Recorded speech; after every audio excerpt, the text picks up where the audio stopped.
So, good morning, ladies and gentlemen. We will begin. Sorry, please. Shelly-Ann Fraser is here. Ellen Thompson is right. Will come in 1 or 2 minutes, but I propose we will begin slowly.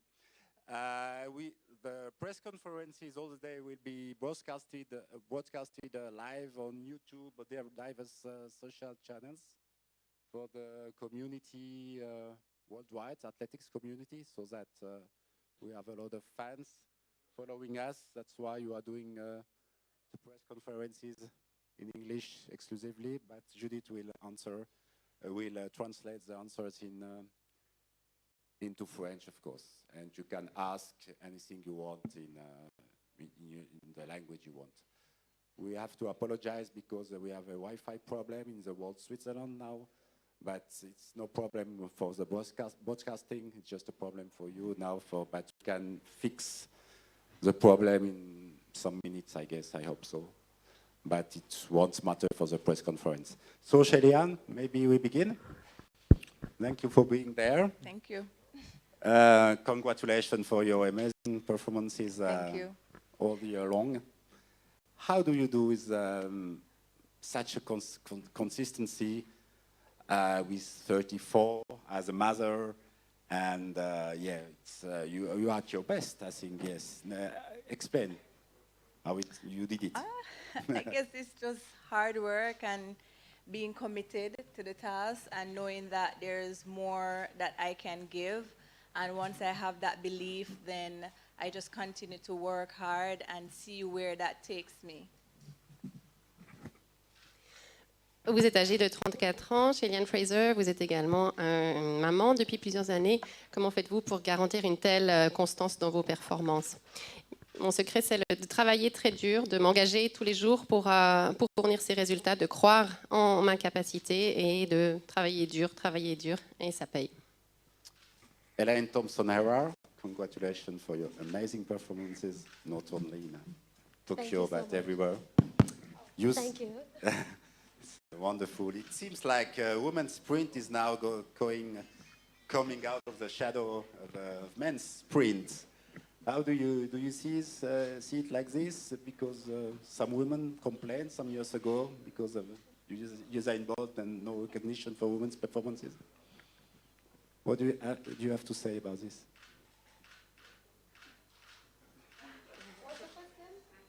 You are now in the spotlight as men more than men, maybe more than before. How do you act about this? What do you mean? Is it important for you? Yeah. It's amazing to be a part of the phenomenal sprint women and to be the most talked about this season. So it's a wonderful feeling. Alors, la question concerne le fait que le sprint féminin est plus dans la lumière actuellement que le sprint masculin. Et Shelly-Ann Thompson répond que oui, c'est très agréable de courir dans ces conditions actuellement. You said the world record is now within your reach after your performance in Eugene. Within your reach this year?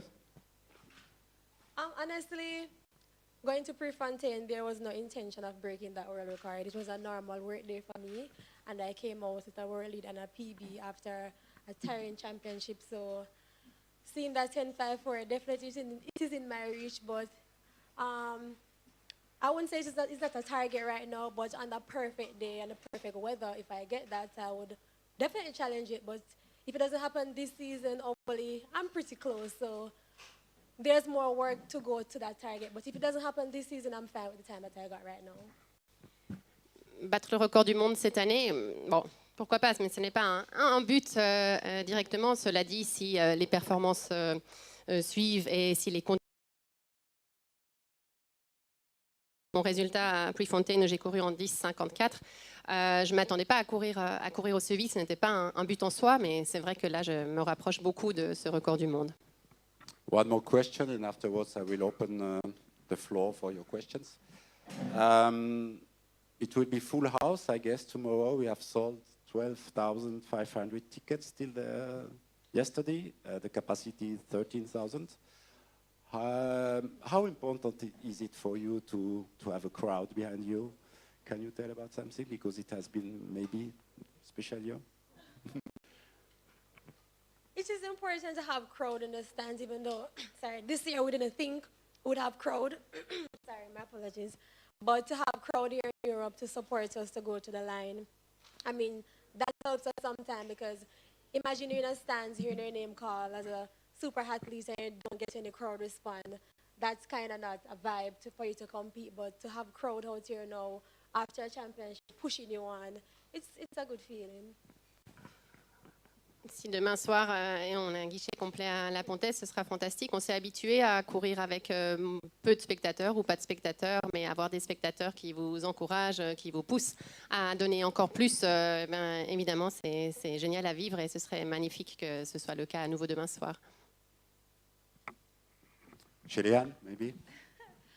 For me, I think great performances deserves great crowd, and I think the crowd definitely brings the energy when it comes to track and field. I for me don't want to participate in a stadium and it's just the seats. I want to see the fans, I want to hear the excitement, and I think they deserve it after having a year off of no competition. And I think when athletes are away last year, we definitely understood the importance of having that energy and that crowd presence. So I'm looking forward to having a full stadium. Je me réjouis de voir ce stade plein demain soir parce que je pense que des grandes performances méritent de grands et de nombreux spectateurs. On s'est tous habitués à courir avec moins de spectateurs, mais moi personnellement courir devant des sièges vides, je trouve ça vraiment triste. Donc de savoir que le stade sera plein demain, ça me réjouit énormément. Je pense que tout le monde le mérite, tant les spectateurs que les athlètes, car nous avons tous vu combien il était difficile de courir devant des tribunes vides l'année dernière. So now we will open the floor for your questions. Don't hesitate to raise your hands if you have anything to ask to our two champions.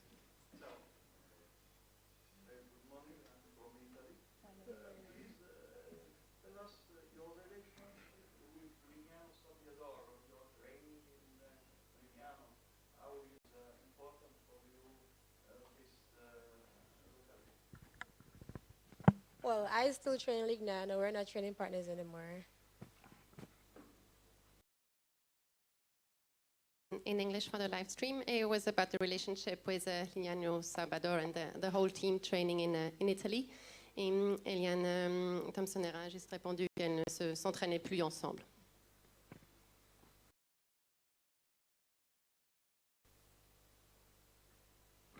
Question for Shelly-Ann. You run your best race ever this season, and still Elaine has been running even faster. And we know you aim to win. What are you going to do to beat her in the? Well, next year is some time away, so you definitely have to get your off season, and no season is the same. So you that you have and continue to work on that. And for me, I definitely have not run my best race as yet, and I'm still working on different phases of the races, and hopefully I'll be able to put that together. I've always said, every time you step at the line, you want to win. That's the intention, that's the aim, you go out there. And to have women who will definitely bring it and will have fast times, I think that adds to the excitement, not only for the crowd, but for you as an athlete, because it raises your game and it forces you to make sure that every time you step at the line, you're bringing your A game. Do you feel that you can go out and do 10-5 now? I hope so. I hope so, but definitely seeing women sprinting at the level that it is at is truly remarkable, and I'm glad that I'm able to be in that field and in the conversation, because I've been running for some years, and to see female sprinting finally being on top the way it should have been for years is truly remarkable, and it just speaks to the caliber of athletes that we have coming, and nobody, steps to the line showering you with flowers. Everybody's there to get it, and I'm excited for that. I repeat the question for the live feed.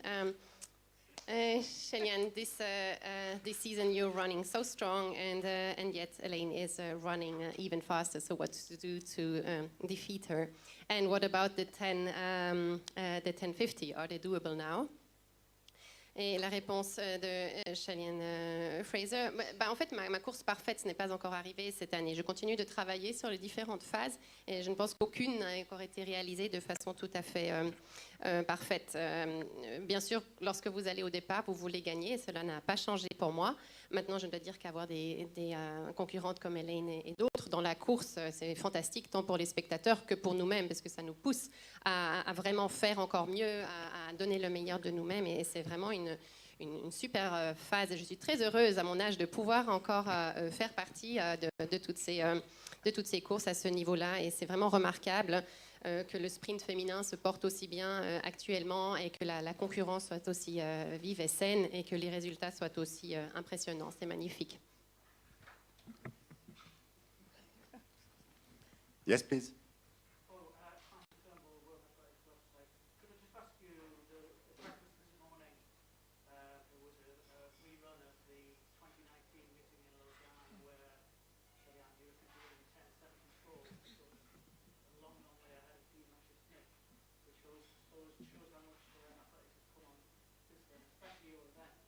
Also showed the men's 100 meters and very sadly showed Cameron Burrell in the race, who's now no longer with us. Cameron Burrell.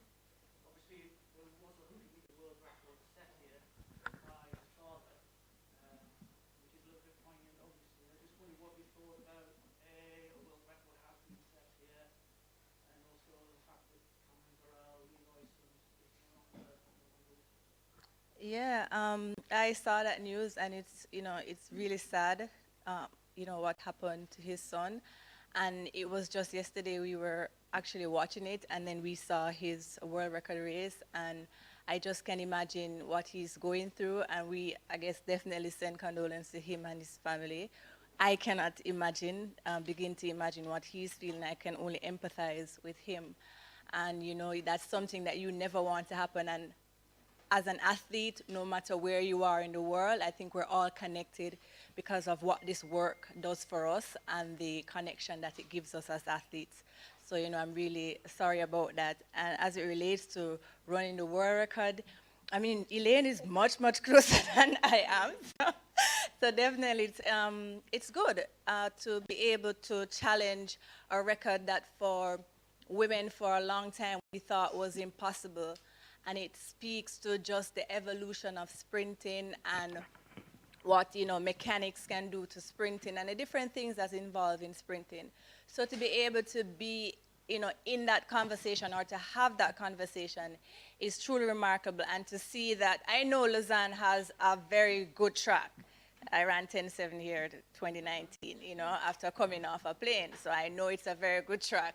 So, hopefully tomorrow the ladies will have, a superb race, and we'll see how it goes at the end. Can I just ask, sorry, you actually watched that Leroy Burrell race? Do you guys watch, obviously for someone my age, we know all about history, there when Flojo set world records and things like that. Do you guys actually watch these events? The Flojo record? Well, really, the Leroy Burrell? Only if it's like shown. I mean, I would personally get up and go search to watch the race. But, like we're in the dining room and it's being shown. And I think that's one of the things you appreciate with, having meets like this where they continue to show previous, races or history that has been, happening to meet. Definitely put things into perspective for you as an athlete. So in terms of going back and watching, I wouldn't have gone back and watching the race. But yeah, it's good to actually see what has happened in previous years. So quick summary. The question was one about your race in 2019 when you won in 10.74. A word about this and how the sport has, or the women's sprint has evolved since then. And then please also a word about the passing of Cameron Burrell, the son of Leroy Burrell, whom, as you know, set a world record here in Lausanne in the 90s. Les nouvelles du décès du fils de Leroy Burrell sont dévastatrices et extrêmement tristes. Et donc, nous envoyons nos condoléances à Leroy et à toute la famille de Cameron. C'est quelque chose de terrible. Et on aimerait que ça n'arrive jamais. Je pense qu'en tant qu'athlète, nous sommes tous connectés d'une façon ou d'une autre parce que peu importe où on se trouve dans le monde, nous savons tous combien il est dur d'atteindre ce niveau, combien nous travaillons tous dur au quotidien.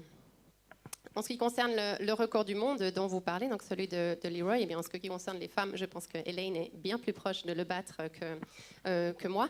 Mais le fait que nous parlions de ce record et que nous soyons dans ces eaux-là montre l'évolution magnifique du sprint féminin de ces dernières années.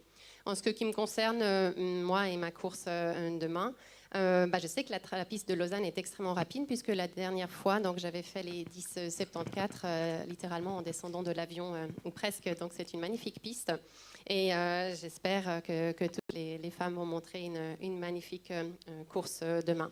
Et vous me demandiez encore si j'avais vu la course du record du monde de Leroy Burrell. Oui, je l'ai vue parce qu'on la voit ici à Lausanne. Maintenant, je ne vais pas chercher toutes les courses sur YouTube ou ailleurs. Par contre, quand on les voit comme ça, je les regarde bien sûr avec grand plaisir. Next year, I'm going to learn French, so it just makes it easier for us.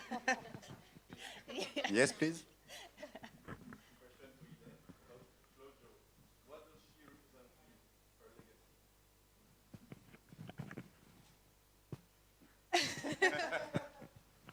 I've normally watched her races and I see her mechanics was super good. How she ran her races, they were so easy and smooth. So I try to do pretty much the same as how she do, but I don't think I'm perfect yet, but I'm working on that. But she's a good inspiration to the sport. And a few years ago, the question was thrown to me if I think I can break that record, and I was like, no, it's not possible. My eyes is not on that right now. And for me to run a 10.54, that definitely in the reach. So therefore, show you that anything is possible. So yes, it is possible to break a flow draw record, and I would love to do that, of course. But it's someone that I always watch and get inspiration from.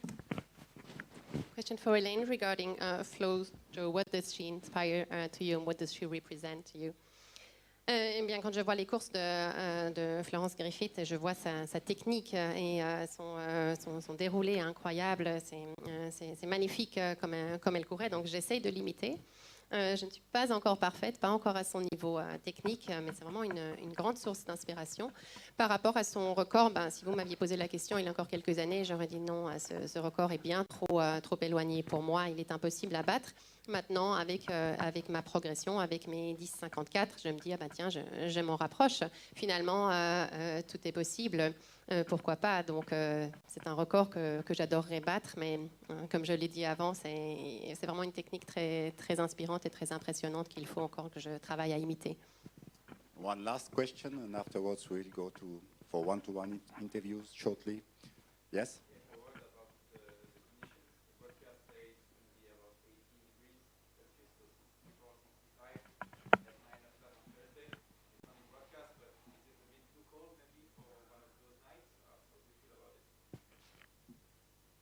Well, I normally tell myself it doesn't matter the weather or the condition. If I'm here to do my job, that's my job. So tomorrow my job will speak for itself. And tomorrow speaks for itself pretty much. But whatever the condition is like, I'm still going out there to compete and do my best.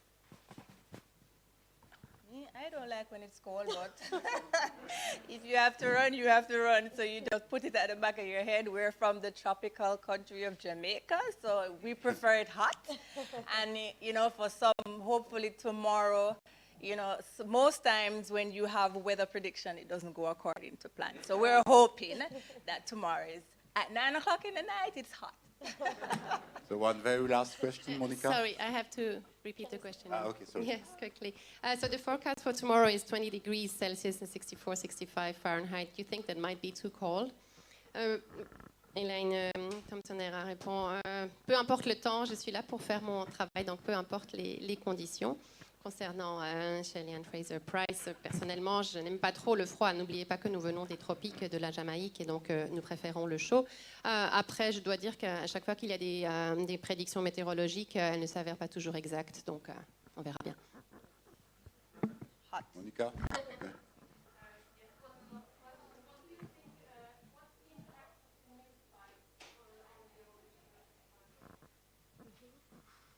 New spikes, what do you think the impact on the evolution of your sprint? The magic? Well, I mean, I'm sure Nike isn't the only company that has put into, the technology as it relates to the spikes. And I've never counted out an athlete's work because it takes a lot of work, and I'm sure if I put the spikes on my son, he's not going to run any faster. So for me, it's a combination of so many things. That's what, athletics is about. It's constant innovation, not just in product, but in the athlete and the work that they put in, and the time the coaches spend in perfecting, that product, which is the athlete. So it's a combination of things. It's good to have the technology to meet the speed. Yeah. Exactly. Alors, vous parlez des pointes. Oui, je pense que Nike a les meilleures pointes et les pointes les plus rapides du moment et la pointe de la technologie. Maintenant, j'aime toujours rappeler que la performance est une combinaison entre l'innovation dans le produit, dans les pointes à proprement parler, mais aussi dans l'athlète, donc à savoir toute la préparation faite par les entraîneurs. Avoir des pointes rapides ne suffit pas, croyez-moi, si je les donne pour courir à mon fils, il n'ira pas plus vite qu'avec d'autres chaussures. Donc, c'est vraiment cette innovation-là. Mais c'est quelque chose que je trouve passionnant dans notre sport, d'avoir cette combinaison, cette évolution de l'innovation à tous les niveaux. Merci. Thank you very much, Hélène and Shelly-Ann. Thank you. You're welcome. Thank you. And I think television will be happy to have you for an interview, if you can go. If you want to, please.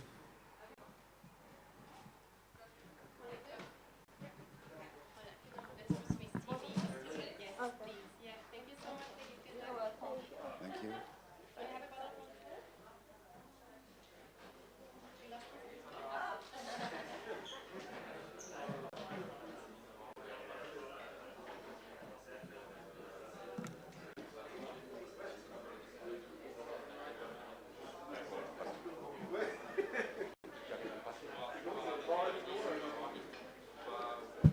Je passe un petit coup dessus.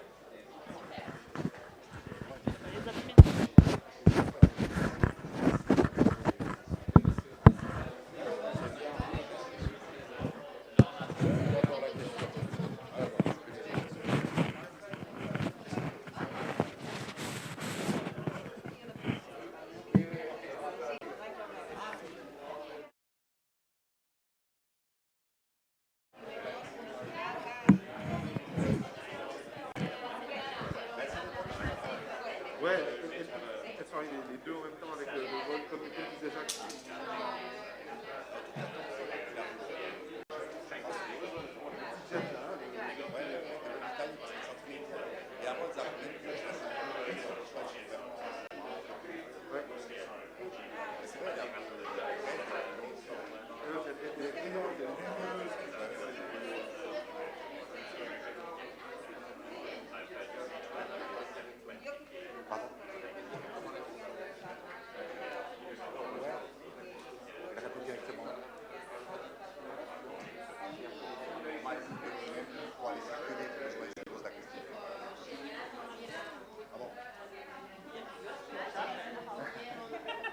You can move the chairs if you want a little bit, I guess, but it's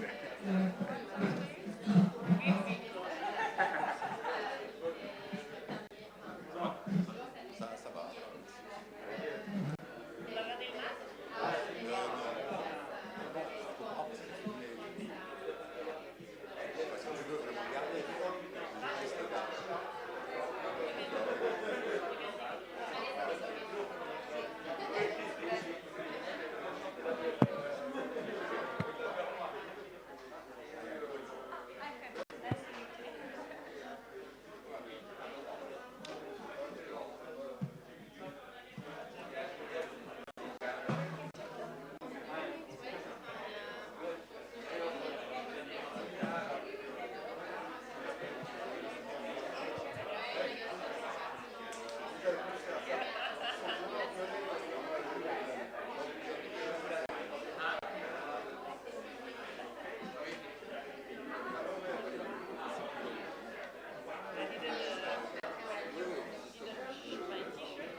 So thank you for being there for the second press conference with Femke Bol and Lea Sprunger. And like before, we will ask questions in English or in French, if you like. And Judith will be translating the answers. It will be, of course, streamed live on social channels all around the world. And so, nice that you are here. As I said before, we have already sold 12,500 tickets. It will be full house tomorrow, which for the first time since 9 years, which is good, I guess. How do you miss, maybe you missed the crowd? How is it important maybe for you to run full stadium? Any thoughts about this? Well, I'm really happy I finally have a full stadium again. I don't have a lot of experience with full stadiums because I had a bit my breakthrough during Corona. So I'm really excited. And I think because I'm running with Lea, the crowd will go even more wild. So I'm really excited for it. Mais pas trop d'expérience avec les stades pleins, je dois dire. Donc je suis super contente de savoir que le stade sera à peu près plein. Je me réjouis vraiment énormément de cette course. Et étant donné que je vais courir dans la même course que Léa, je crois que l'ambiance va être incroyable. Je m'en réjouis beaucoup. Léa, it's your meeting actually. It's here. You grew up actually athletically. Maybe tell us shortly your best recoveries, your best rememberings about these meetings. And what do you expect for tomorrow? I have many memories here. I think my first memories, they were when I wasn't an athlete but a fan, because I came to the track with my family and my siblings, and we watched the meeting in the stadium, and I remember seeing Maurice Green. I was a big fan of him. And as an athlete, I also have many memories, but I think I have two really good ones. When the first one is when I finished second, I think it was in 2017, and of course the relay was always for me a good moment. The 4x1 story with the Swiss team started here in Atletissima, and in 2011 we broke the first national record, and that was something really special for me, because that was the beginning of the story, and with that we could qualify for the Olympics. J'ai beaucoup de souvenirs d'Atletissima, d'abord en tant que supporter, puisque lorsque j'étais petite, nous venions ici avec toute ma famille. J'étais notamment une grande fan de Maurice Green, donc je me rappelle de ces courses ici.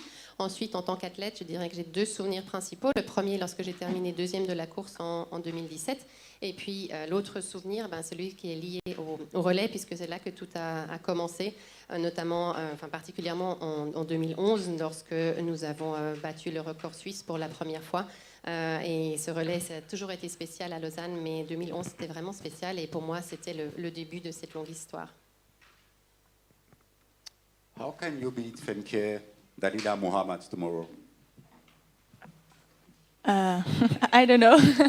I will try to put up a really good race, and we'll see what can happen. She's really strong, but I like to try to keep up, and we'll see. Comment battre Dalia Mohamed demain? Je ne sais pas trop. On verra. Je vais essayer de vraiment courir, de faire très très fort, parce que je sais qu'elle est extrêmement forte. Donc c'est ce qu'il faudra pour la battre. On verra. You still have some fuel in your tank after the Olympics. What do you expect for tomorrow? I think everyone is a bit tired. It's been a long season, but you know your body is still in shape. And if I just go there, and if there's a whole audience with so many people, I think that will help a lot. And I will just go out fast again. And if I'm tired, I will see it at the finish line. But I feel good, so I'm really excited to be here.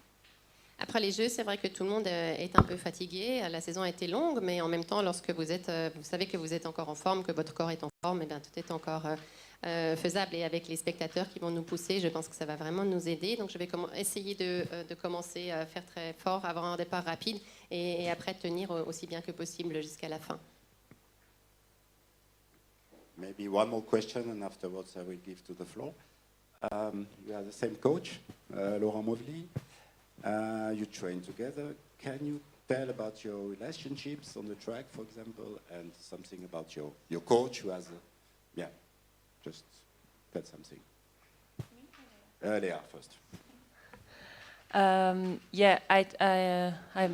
To start with Laurent, I think he showed in the past year that he's a really great coach, and since he could move to the Netherlands, he could really build something really professional, and the results are following. We could see at the Olympics he was really successful, and regarding Femke, we trained together since how many years now?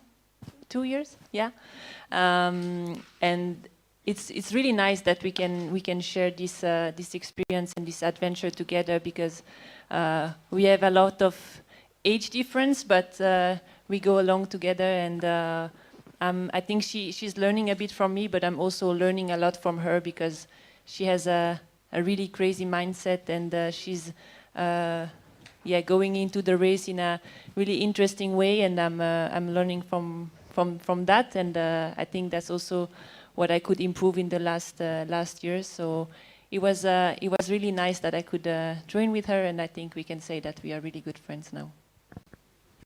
Je vais parler de Laurent Motivation pour commencer. Il a accompli, il a des résultats incroyables. Il a réussi à mettre en place une structure vraiment très professionnelle aux Pays-Bas, et les résultats ont suivi immédiatement. Regardez notamment tout ce qu'il a réussi avec ses athlètes à Tokyo. Concernant Femke, je crois que ça fait 2 ans qu'on s'entraîne ensemble maintenant, et je suis contente qu'on puisse partager cette chouette aventure. C'est vrai que nous avons une différence d'âge relativement importante, mais nous nous entendons vraiment très bien. Nous sommes amis et nous pouvons apprendre l'une de l'autre. Moi, j'ai notamment beaucoup appris de son état d'esprit. Elle a une façon d'approcher la compétition qui m'a aussi beaucoup inspirée, dont j'ai appris et qui m'a aussi permis d'encore progresser personnellement ces derniers temps.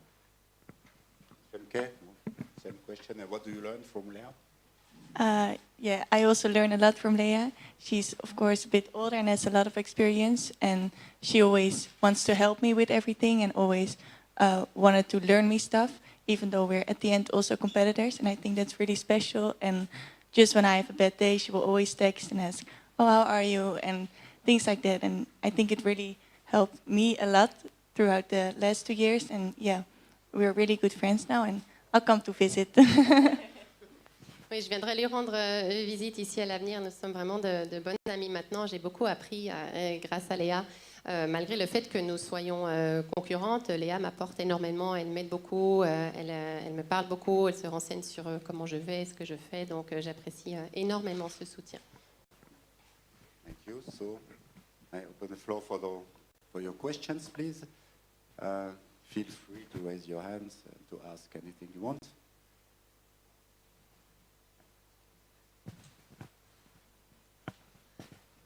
Yes, please. Je peux poser la question en français pour Léa.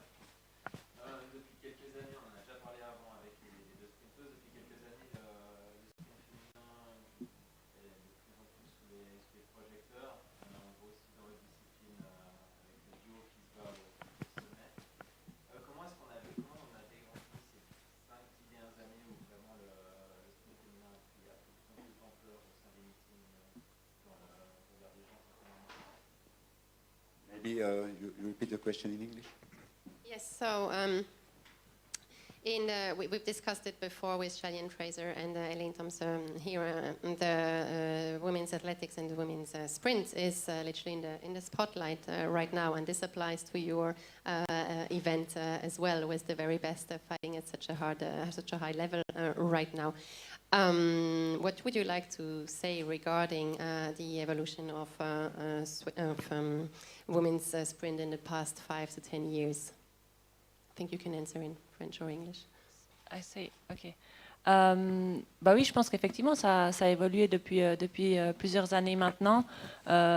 L'explication, elle est dure à trouver, et je ne sais pas si j'ai la bonne explication, mais je pense que on s'autorise, nous les femmes aussi, à être sur le devant de la scène, à mettre tout en œuvre pour être plus professionnel, et puis Et puis ensuite, c'est vrai que je pense que c'est aussi un peu une vague quand une discipline va bien, quand il y a une évolution, le reste suit aussi et les autres athlètes veulent concurrencer l'athlète en forme et forcément ça tire le niveau vers le haut et je pense que ça va rester comme ça maintenant pour les prochaines années. It's hard to explain what has happened in the past few years, and I'm not sure if I have the right explanation, but what I can say is that I think that we as women now allow ourselves to be in the spotlight and perform at the highest level, to be more professional than before. And this is kind of a wave or a trend that goes through all disciplines, and each woman who runs fast or who's strong will inspire others who will want to follow and to be just as strong. And I think that's what we will continue to see happening in the next few years. Please, more questions? Yes, please.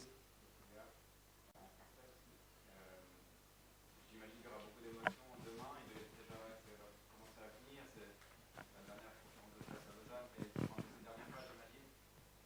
Comment est-ce que vous vivez ça et puis comment est-ce qu'on arrive peut-être quand même un peu à se concentrer sur le sportif ou c'est vraiment au niveau des émotions et humains que There's a lot of emotions for you right now. You're having the last of this, the last of that, the last press conference, and so on and so forth. How do you manage to still focus on what's going to happen on the track with your performance tomorrow night?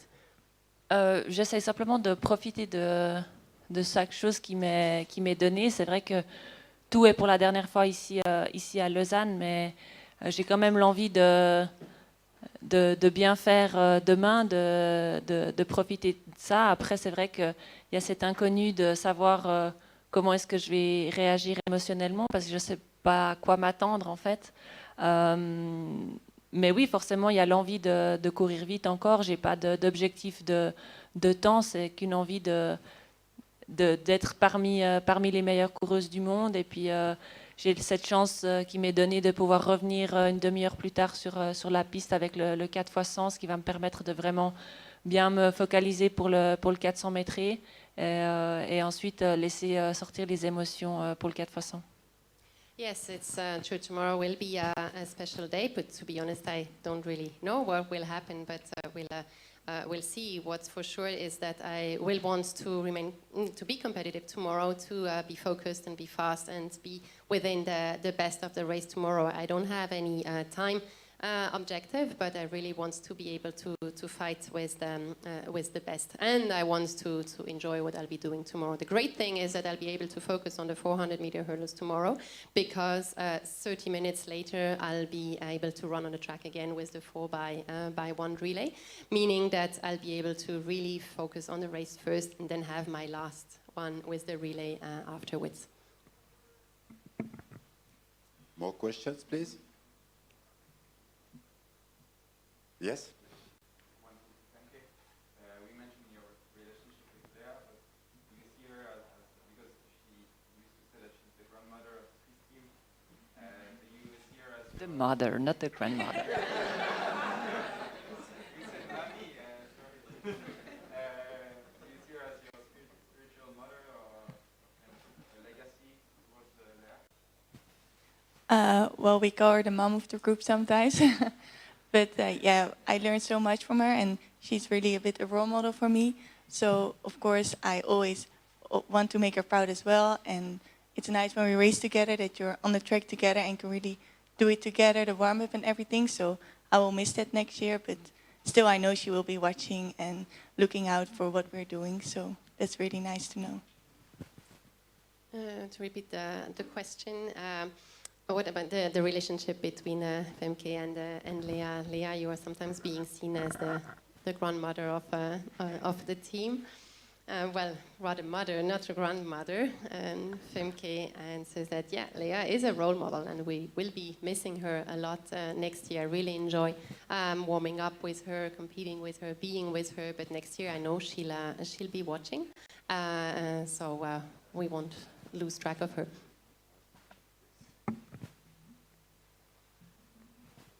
Yes, please. Yeah, question for Femke. Sydney McLaughlin, she published a 10-minute long video a couple of days ago that was recorded 3 days after the youth trials, where she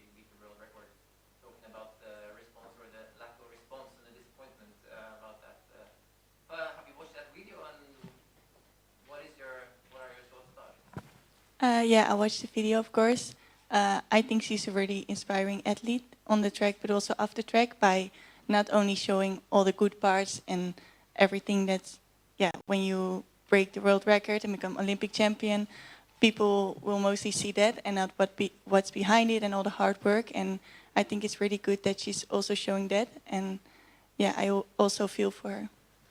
You're a young athlete yourself, and the pressure around you is growing, obviously, as you're performing really well. How do you feel about that pressure? Well, I just try to deal with it by enjoying what I do. When you know you're in good shape, you know there comes pressure on you as well. And I think I just handle it by doing what I like and by focusing on myself and doing what I can do best. And I think that's why I was really happy at Tokyo to win bronze, because I knew I came out there and put on my best race, even though the pressure was high. And yeah, that's just what I like to do. Pressure also helps to go to a higher level and big performances, I think. So we have two questions from this gentleman. One is about Sydney McLaughlin's video she posted the other day, and the other one about the pressure Femke has gone through this year. Mais la vidéo de Sydney McLaughlin, bien sûr, je l'ai vue. C'est une personnalité très inspirante, tant sur la piste que hors de la piste. Et je trouve remarquable qu'elle ait montré à travers cette vidéo un peu le derrière, les coulisses, le derrière de la scène, et qu'elle montre que tout n'est pas toujours évident. Et je suis tout à fait d'accord avec elle et trouve fantastique qu'elle ait passé ce message. Concernant la pression, c'est vrai qu'il y en a eu passablement cette année. La façon dont je la gère, eh bien, c'est de me concentrer sur moi-même et d'essayer de donner le meilleur de moi-même en l'ignorant. C'est pour ça que cette médaille de bronze à Tokyo m'a fait particulièrement plaisir, parce que c'est vrai que la pression était haute, et d'avoir réussi à y résister et de montrer une telle course, enfin la meilleure course dont j'étais capable, m'a beaucoup réjoui.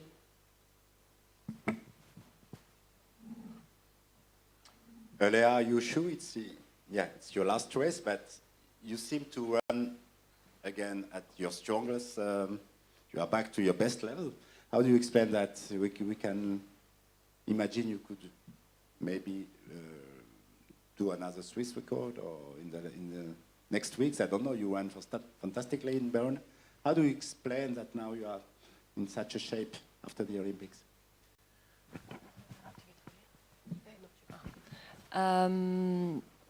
It's not my last race. I still have 3 to go. It's my last in Lausanne, yes.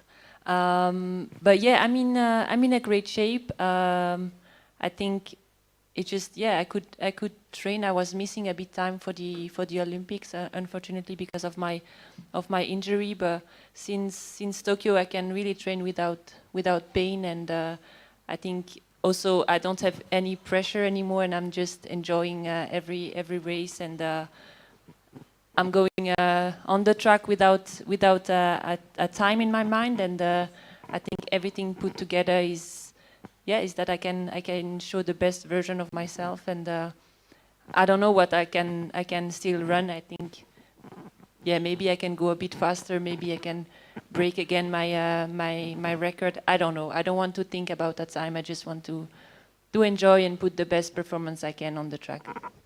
Il me reste encore 3 courses avant la fin de ma carrière. C'est vrai que maintenant ça va très bien. En fait, il m'a manqué de temps avant Tokyo avec ma blessure. Je n'étais pas encore tout à fait prête. Maintenant que je peux à nouveau m'entraîner sans aucune douleur et sans pression, les choses se passent de nouveau très bien pour moi. Je n'ai pas de temps en tête à proprement parler. Ma priorité, c'est vraiment de me faire plaisir et de donner le meilleur de moi-même. Donc, est-ce que je vais faire encore un record national? Je ne sais pas trop. Ce n'est pas mon objectif en soi. Comme je le disais, je n'ai pas de but de temps. Je veux y aller sur cette piste et profiter de chaque instant et m'éclater et donner le meilleur. If you have no more questions, yes, please, more questions. You are from Netherlands, as Sifana son. What do you think about her personality as a record? I think she did an amazing job in Tokyo, and I think it inspired a lot of people in the Netherlands. And she's a really nice person. During the tournament, she's like everyone focused on her things, especially in Tokyo. But we got to talk a bit during all the things we had afterwards, of course. And yeah, she's really inspiring, and she's telling me also like, okay, just work hard and try to go even higher next time. And yeah, I think she can motivate and inspire a lot of people in the Netherlands and of course in the world. And yeah, she's just a really nice and kind person. And yeah, I'm really happy that she's on our team as well. Question for Femke about Sifan Hassan, team members from the Netherlands as well. Well, Sifan Hassan she did an amazing races in Tokyo, and she inspires a lot of people both in Netherlands and worldwide. Of course, in Tokyo we were all focused on all our events, but I got to know her better, to talk to her. Pardon, je parlais en anglais, sorry. Oui, désolée. Oui, alors Sifan Hassan a fait des courses incroyables à Tokyo. Elle est tellement inspirante pour tellement de montants aux Pays-Bas qu'ailleurs dans le monde. Alors à Tokyo, on était tous un peu concentrés sur nos disciplines. Par contre, après, avec toutes les festivités, les réunions, on a pu discuter. Elle me donne aussi des conseils. Elle est vraiment très, très sympa. Et comme je le disais, elle inspire vraiment beaucoup de monde dans l'équipe aux Pays-Bas et dans le monde. Thank you very much, Femke and Lea. If you have some time, so some questions to ask them both, or maybe Swiss Television, I don't know. Yes? You can go there for some minutes for more interviews, please. You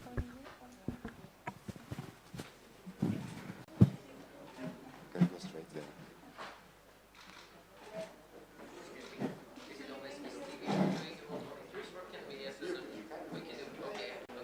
Everyone can go there.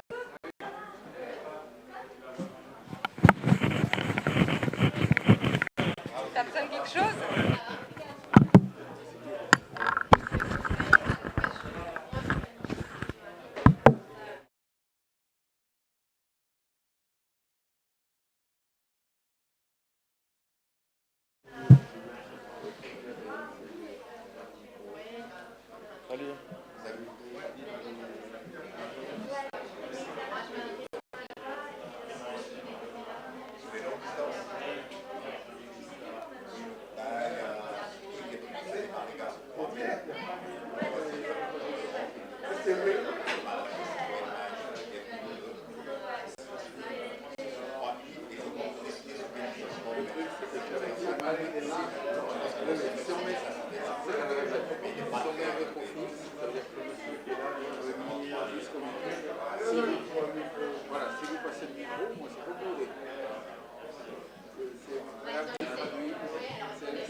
È iniziata la password del wifi?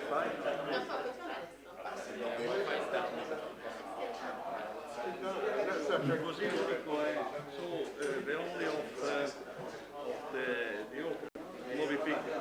Yeah, yeah.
Oui, c'est bon. Ouais.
Thank you very much, Jacob Ingebrigtsen and Selemon Barega, respectively Olympic champion 1500 and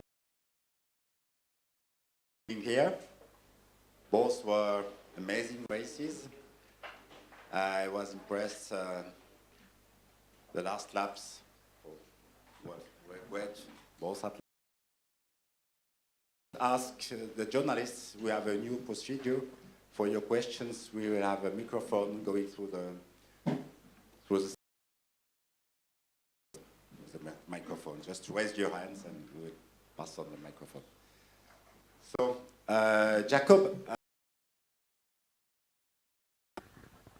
I think a bit risky to run 1500, only 1500, and not 5K because you never beat. You have never beaten before Chariot, I guess. I think. What do you think about this? Thank you. But as I saw it, I had the same. My chances were the same to do well in both 1500 and the 5K, but only with the higher risk going into 3 rounds of 1500 with a lot of people, fighting for the same positions. While 5K is mostly that the strongest guys ends up winning. But for now, I want to do the 1500 and win as much as I can in that event. So that's why I went for my main event. Alors moi je ne voyais pas vraiment un plus grand risque de faire le 1005 plutôt que le 5000 puisque pour moi mes chances étaient les mêmes dans les 2 épreuves. Là où il y avait un risque, c'est que voilà, sur le 1500 il y a 3 tours à passer avec les différentes bousculades qui peuvent arriver, alors qu'au 5000 d'habitude c'est les plus rapides qui sont devant et qui gagnent. Mais actuellement ou maintenant ma priorité c'est le 1500 mètres. Do you prefer, because you seem very good the way you won in Florence, the 5K, it seems like you have now a lot of strength and endurance, and you could be 5K, 10K runners, I guess. So what do you mean about this? And you prefer running 5K? Your preference is 5K or 1500? Run physically, run, your heart. It's I'd say it's a bit different because my training's always been based on threshold. So when I was younger, I did a lot of 10K or 5K road races and cross country, and so I would say that I'm probably better and faster in 5K, probably 10K, and also half marathon. But with the type of training that we do during the winter, but also the 1500 specific training in the summer, which makes us good for the 15. So I prefer 3 laps and not doing 12 or 25 laps because, of course, that's more exhausting. Bon, 5000 et 1500, c'est vrai que ce ne sont pas exactement les mêmes disciplines. En ce moment, je préfère faire les 3 tours, les 3 quarts du 1005 plutôt que les 25 tours du 10 000 mètres qui sont plus éprouvants. Nous faisons beaucoup d'entraînement au seuil, donc cela explique ma force. Après, c'est vrai que j'ai fait beaucoup de 10 000, de 10 km, de 5 km, du cross aussi dans ma jeunesse, donc j'ai cette endurance-là. Et je suis probablement voire très bon sur 5000, 10 000 et aussi sur le semi-marathon, mais je me concentre sur le seuil et le 1005. If you have already questions, you can raise your hands. If not, I continue, but don't hesitate to raise your hands. Selemon, you are one of the first, maybe the first good top athlete from Ethiopia, coming from the southern region of Ethiopia, and not from the north. How did you come to athletics, and what does it mean for you to be the front runner from the south?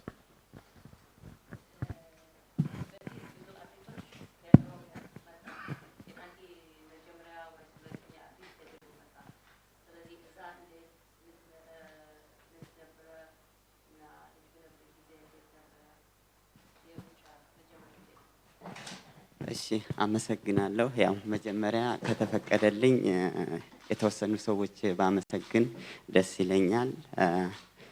እዚህ ሎዛን ዳይመንድ ሊግ አዘጋጅ እንዲሁም የአካባቢ ሰዎች በመቀጠል ደግሞ ማናጀር ናይኪ ካምፓኒ እና ኮችን ላመሰግን እፈልጋለሁ። ጥያቄው ለመመለስ አው ከኛ አካባቢ ብዙ አትሌቶች አልነበሩም። ብዙ ሰው አይሮጥም። በተለያዩ ስራዎች ነው የሚሰሩትና እኔ የመጣሁበት አካባቢ አትሌቶች ነበሩ። ግን እንደዚህ እንደኔ ምናልባት በኦሎምፒክ ወርቅ ያላመጡ ይሆናል እንጂ አትሌቶች ነበሩ። እነ አየላ ብሽሮ፣ ዲኖ ስፍር ብዙ አትሌቶች አሉ። ግን እንደኔ ያው ወርቅ አላመጡም ይሆናል እንጂ አትሌቶች ነበሩ። ግን እኔ በተለይ እኔ ያደኩበት አካባቢ እዛ አካባቢ አትሌቶች አልነበሩም። ቤተሰብም ፍቃደኛ አልነበረም። ወደ ትምህርት ነው እንጂ ስፖርቱ ላይ እንድሰራ አይፈቅዱም ነበረ እና ያንን በማሳካቴ ደግሞ ደስተኛ ነኝ። We have Hannah who speaks Amharic here. Thank you for being here. So he's started off just saying, first, thank you very much to this Lausanne Diamond League. I came here. This was one of my first big competitions. Thank you, Nike and Jackie. Yeah, in Ethiopia, I'm not the first one that's come from the south, but many more athletes have come from other regions. So there were not many, but there were some. And I started off in school, then I moved from there to a local competition. And at first, it was a little bit difficult because there are not so many resources where I come from. But now there's a lot more athletes coming from this area, and everyone's quite happy, including my family, who they were a little bit more skeptical at first. They wanted me to focus on school. But now they're seeing that it was a good decision. Judith? Tout d'abord, j'aimerais remercier Jackie et toute l'équipe pour leur invitation à venir courir ici à Lausanne. Alors, je ne suis pas le tout premier athlète du sud de l'Éthiopie à courir à ce niveau-là, mais c'est vrai qu'il y a quelques autres athlètes d'autres régions. Au tout début, c'était difficile pour nous tous parce que les ressources étaient relativement limitées. Mais à présent, il y a beaucoup plus d'athlètes, donc les conditions se sont améliorées aussi. Et ma famille, au tout début, était sceptique quand elle m'a vu tout miser sur le sport. Elle voulait d'abord que l'école ait la priorité, mais maintenant, ils voient que mon choix a été le bon. Jacob, what do you want to run tomorrow? How fast? What's your strategy? Are you aiming for? We will have the wave light technology. I guess you are used to it. And what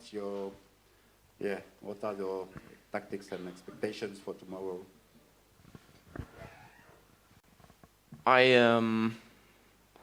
Tomorrow I'm aiming to do my best. Of course, I will race the race that was going from the start line.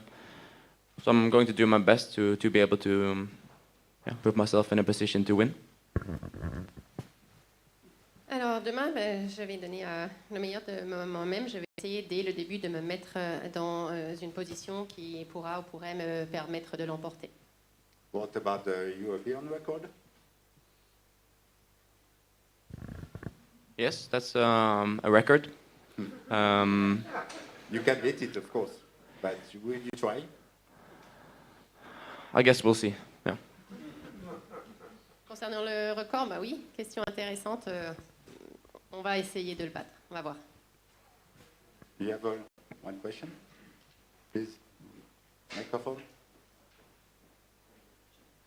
To Selemon. Now he's Olympic champion of 10,000 meters after Bekele and Gebrselassie. Does he feel equal to these Ethiopian legends?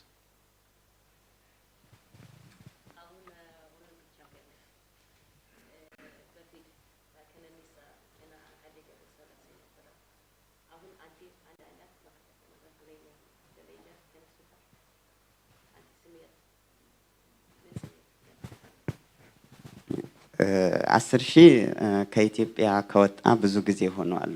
2 ኦሎምፒክ 3 ኦሎምፒኮች አልፏል። ያንን በመመለሴ ደስተኛ ነኝ። ግን እነሱ የሰሩት ታሪክ አልሰራሁም። እነሱ ተደጋጋሚ የኦሎምፒክ ባለወርቅ ናቸው፣ የዓለም ሪከርድ የሰበሩ ናቸው እና እኔ ሰርቼ እንደነሱ በቀረው ጊዜ ሰርቼ እንደነሱ ለመሆን ነው ሐሳቤ። የነሱ ታሪክ ተጋሪ በመሆኔ በጣም ደስተኛ ነኝ።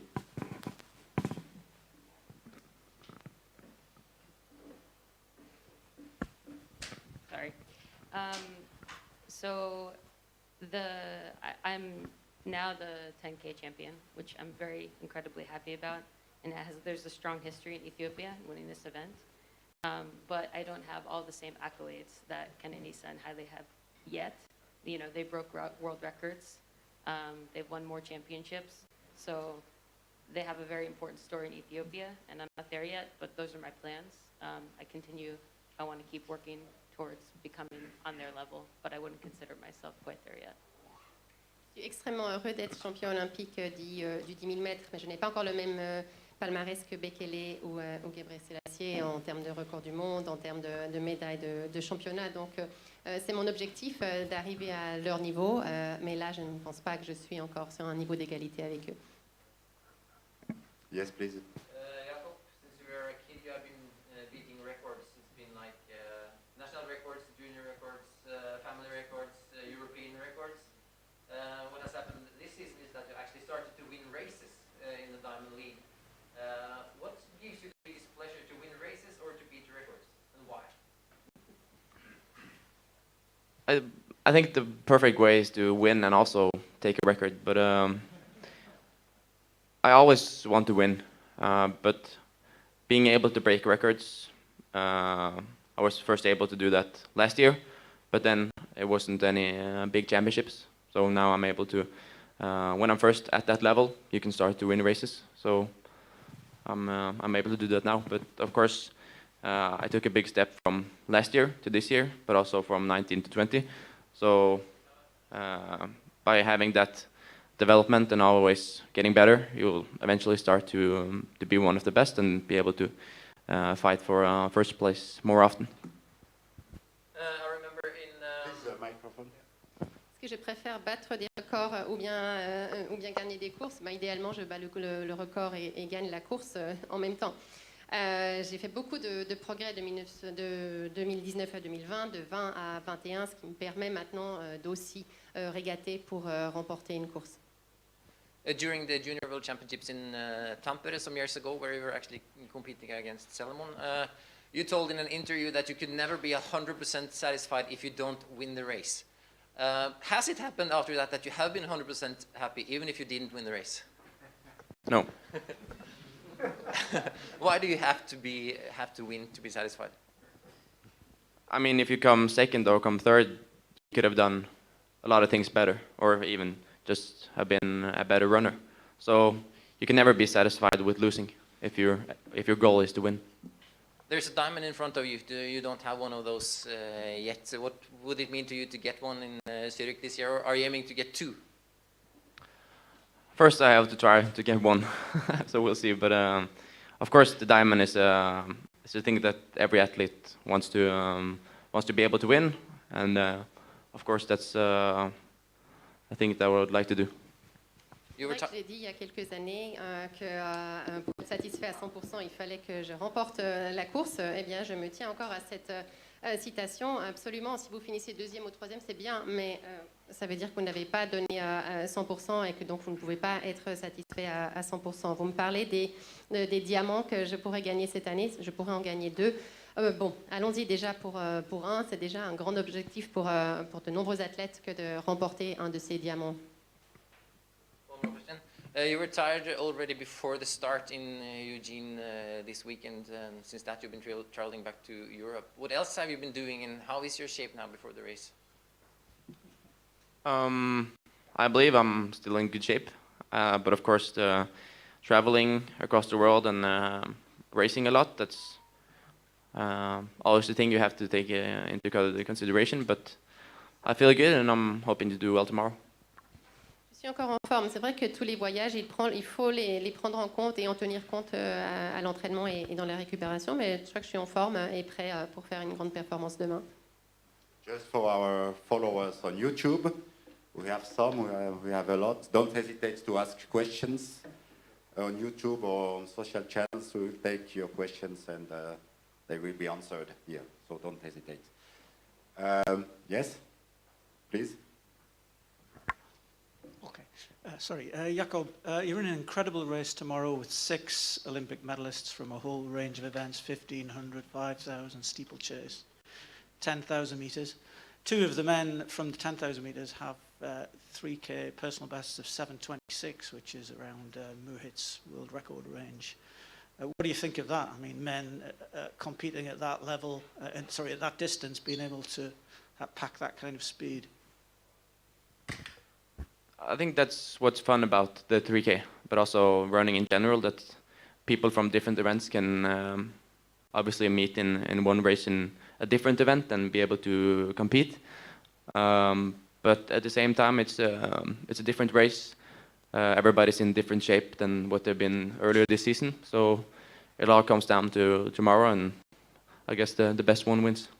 Je crois que demain, le meilleur va gagner. C'est vrai qu'une distance comme le 3000, c'est chouette à courir parce qu'on a différents athlètes avec différentes spécialités qui viennent et se retrouvent sur cette distance-là. Et tout le monde sera dans une forme différente avec des points forts différents. Donc finalement, demain, comme toujours, c'est le plus fort qui gagnera. But I'm not there to come second. You are a big family of runners in your team, of course. And what did you learn from your 2 brothers? I think the most important thing that I learned is the mentality of Henrik. He always went out hard and just believed in himself more than what was reasonable or realistic. And if that's your mindset, it also makes you set goals. That's not necessarily easy, but I believe that's the way to go if you want to be the best. You need to go out hard and set yourself tough goals and do what you can to achieve them. And that's what I want to do. I want to become the very best, and then I have to work hard and do a lot of smart things. But if that's not my goal, then this is not fun. J'ai appris de mon frère Henrik, c'est vraiment sa mentalité. Il croit énormément en lui, peut-être plus que de raison, mais le fait de croire en soi et de travailler aussi dur, ça vous permet d'atteindre de grands objectifs. Et c'est ce que je veux faire moi aussi, vraiment travailler dur et croire en le fait que je peux devenir être le meilleur. One question over there. Jakob, you're pretty good at 1,500, you're pretty good at 5,000. Is actually 3,000, do you think, your best event? Yes. And you were saying earlier, you're focusing on 1,500, that's what you did in the games. Are you kind of wanting to finish at 1,500 before you move and focus up in 5,000 in 2 or 3 years? Is that what you're saying in a way? Yeah, I'm not sure about the timeline, but I definitely think that's the way I'm going. I don't want to sacrifice a good 1,500 to be able to do well in a different event. When my chances are getting worse in the 1,500, then I would consider doing other events. But if I'm able to do 1,500 and doing my best and also doing a second event or a third event, then I would of course do it. But if anything comes in the way of doing well in my main event, then I will do that. Et les 3000 mètres, c'est la distance absolument parfaite pour moi, vous avez raison.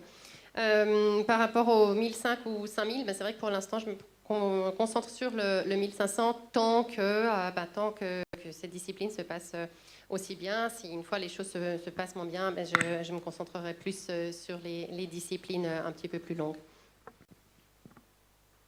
More questions, please. One more. Yes. Question for Selemon. Does he also have maybe perhaps not 2 brothers like Jakob, but also some siblings or cousins or some kind of family which got inspired to run as well by his exploit? Jakob ulat wendo chalua antis ወንድሞች አሉ፣ እህቶች አሉ። አሁን ምክንያቱም ለአንቺ ብዙ ሰው ታገኘ አሁን ሩጫ ይሞቃል። አዎ ወንድሞቼ እየሮጡ ነው። አሁን አንዱ ክለብ ነው ያለው፣ ትንሹ ልጅ ደግሞ ተማሪ ነው እየሮጠ ነው ያለው። ምናልባት አካዳሚ ውስጥ ነው ያለው። Yeah, I have a lot of brothers and sisters, and then my one younger brother, after I started running, he decided to join a club, and he's doing pretty well, and we'll see what happens. Maybe he'll join me one day. J'ai beaucoup de frères et sœurs, et un de mes petits frères a commencé à courir en club après m'avoir vu courir, donc on verra si un jour il évolue à mon niveau. Yes. Question for Jakob. Are we ever going to see a distance medley relay team made of you, your two brothers, and Warholm? If that will give us an Olympic gold medal, then maybe. Est-ce qu'un jour on pourrait voir un relais donc composé de différentes distances, composé donc des trois frères Ingebrigtsen plus Karsten Warholm? Ben oui, pourquoi pas, si l'occasion se présente et nous permet de remporter des médailles, on y va. If anybody wants to ask more to Selemon or Jakob, you can go to, yeah. Voy a preguntar en español, por favor. Selemon, seguramente tú eres ahora ya una inspiración para muchas personas en tu país y en el mundo. ¿Cómo te sientes y qué esperas de la competición de mañana? Selemon, you already are such an inspiration for so many people, both back home and worldwide. What are your expectations for tomorrow's race?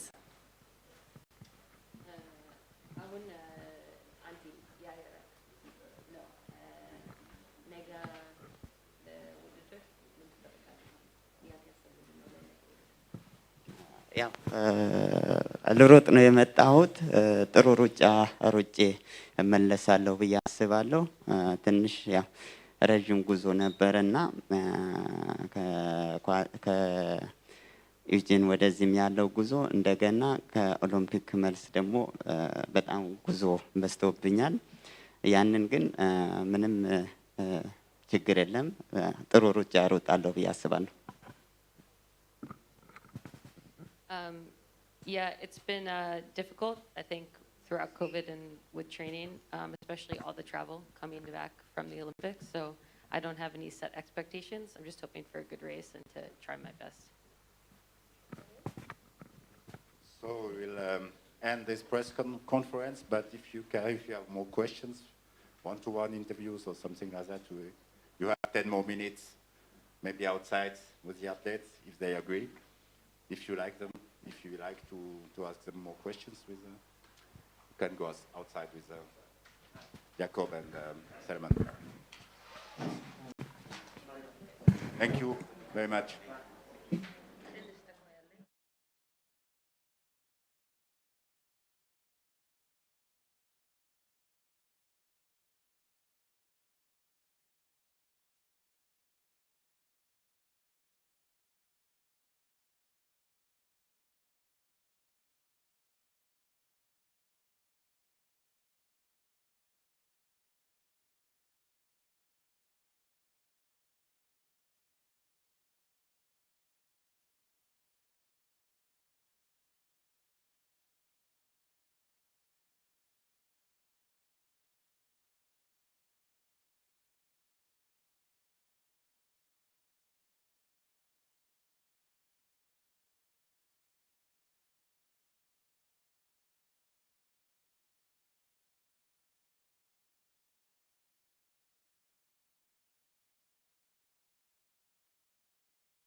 Ryan Crouser and Rojas.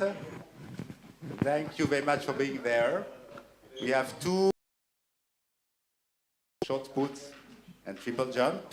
Fortunately, Yulima triple jump and not long jump, which is very good for us and hopefully for you.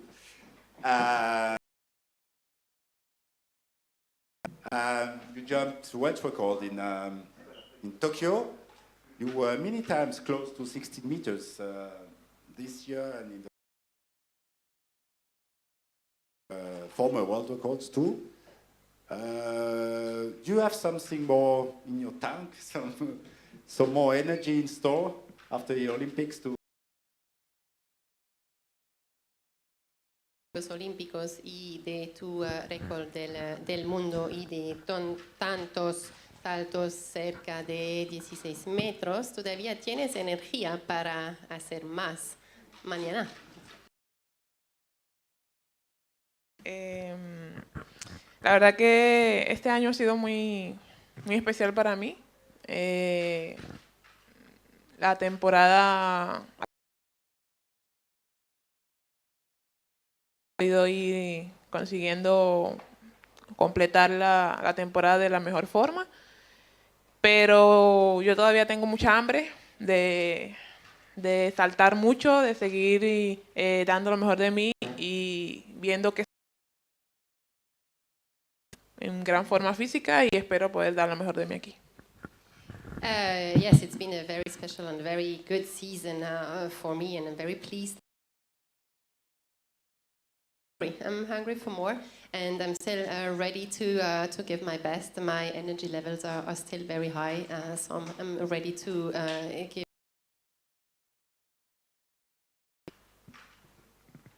Thank you, Ryan. You are Mr. Consistency too, like Yulima, I guess. You are so many times over 23 meters, so 22.50, even 23. Excuse me. Yeah. What can happen tomorrow? What are you expecting? And yeah, how is your shape after Eugene, the Olympics? It's a lot, and you have other meetings yet to come, still to come. Yeah, so I'm happy to be here. Excited to get out there and compete again. It's been a little while since I've been in Europe, and so traveling right off of Prefontaine, I'll get out there. I feel like Prefontaine was a really good stepping stone.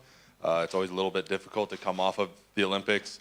You're still physically in really good shape, but mentally it's can be difficult to execute the way you wanted. And I feel like Prefontaine started really poorly in warm-ups, but I found what I was looking for technically, and training has been going well since then. And so I'm excited to kind of get out here, feel like my head is in a better place, and start off this little bit of a European tour that I have, hopefully with some far throws. And we have a really good field once again. We seem to have consistently in shot put. So I know that those guys will make me have to throw far. Je suis très contente d'être ici. Nous avons un excellent line-up demain pour le lancer du poids. Beaucoup de gars qui lancent vraiment loin et qui sont très réguliers. Je pense que maintenant, vraiment, je suis à nouveau prêt. Je suis très contente de mon entraînement et aussi très contente de mon état d'esprit. Et pour ça, en fait, Préfontaine a été une très bonne étape après les Jeux, parce que c'est vrai que quand vous revenez des Jeux, physiquement, ça allait encore relativement bien. Par contre, en termes de mental, il a fallu se reconcentrer. Et puis donc, l'échauffement, puis après, les premiers lancers étaient un petit peu moyens. Par contre, après, j'ai fait quelques très bons lancers où techniquement, j'ai traité très content. Donc, c'était vraiment une bonne étape après les Jeux de faire Préfontaine à ce niveau-là. Et puis maintenant, je suis prêt pour ma petite tournée européenne. If you already have questions, don't hesitate to raise your hands, please. If not, I'd like to ask you both if the new rule in the Diamond League with the final three change anything for you in your preparation or in your the competition, the way you take these events. What does it change in your approach to these events, this new rule? Final three. All right. So as far as the final three, it's different. It kind of comes down. It's a little bit frustrating because if I'm throwing really well, I take one throw and then that throw gets me 3 in the top 3 hopefully, and then I take one. I might as well pass 2, 3, 4, and 5 because 6th round is the only one that counts. But so it's different. Has to be really focusing well on execution and not fouling. But I feel like as we kind of saw in Eugene, it becomes a don't foul competition in round 6. So unfortunately can't be as aggressive as I would like to be. Usually in round 6 is when you start to see big throws like in the Olympics. My second farthest throw ever was in round 6. It would be difficult to do that with the final 3. But I'll go out there and try to win in that final round.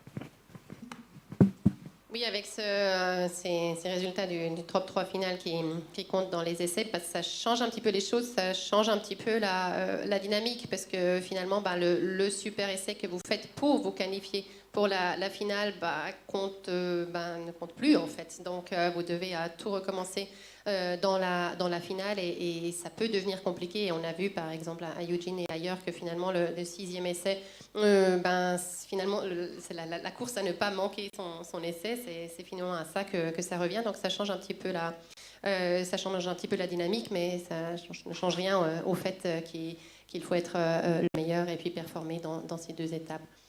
La pregunta era por las pruebas. Hay las primeras y después tienes el final con las 3 pruebas finales. ¿Y cuál es la diferencia para ti? Porque tienes que hacer un buen resultado al inicio de la competencia y después en el final. Si hay una diferencia para ti.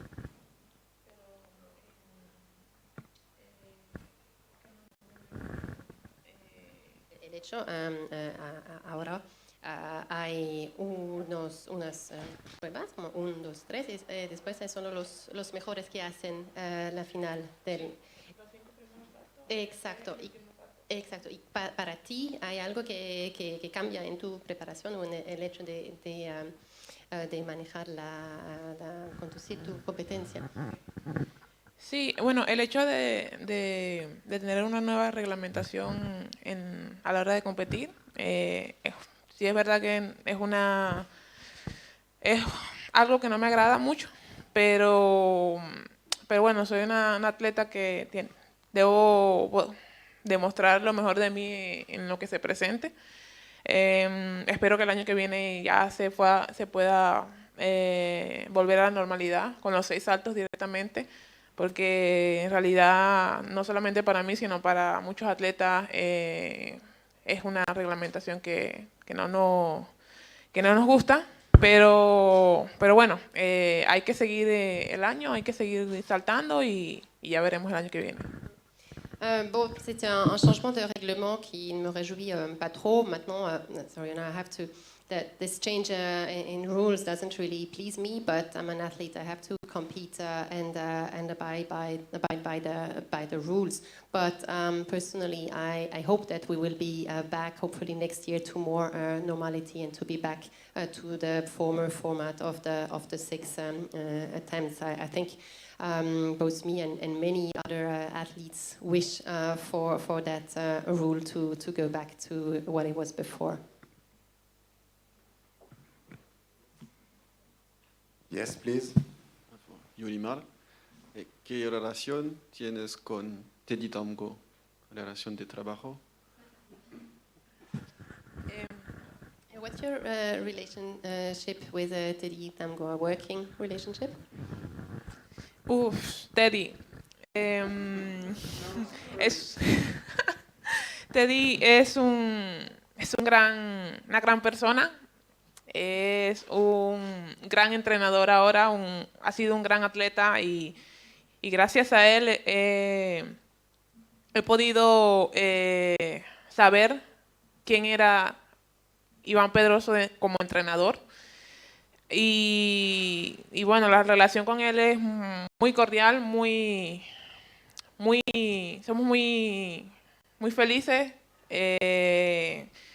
Estar con él es alegría, es adrenalina siempre, pero bueno, nos llevamos muy bien y nada, muy contenta de pertenecer al grupo en el que él inició.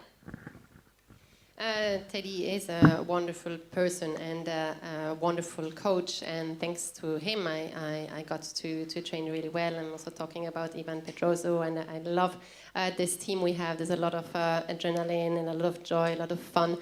It's a wonderful team to be part of and a wonderful coach to have. ¿Es posible que tú unas con su grupo en el futuro, con Teddy? Is possible for you to work with Teddy in the future?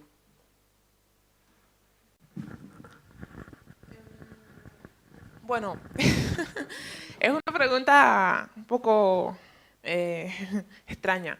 Él perteneció o entrenó con mi entrenador Iván Pedroso, pero mi relación con él es solo amistad. No me veo en un futuro con él, entrenar con él, porque pienso que tengo el mejor entrenador del mundo, que es Iván Pedroso, y yo estoy feliz, estoy satisfecha con todo el trabajo que hemos estado haciendo, y hasta ahora no tengo ningún pensamiento de estar en su grupo. Yeah, I'm very happy to be training with Ivan Pedroso, and as I said, Teddy is a wonderful person, and but for now I don't think I will change that. I will keep training with Ivan.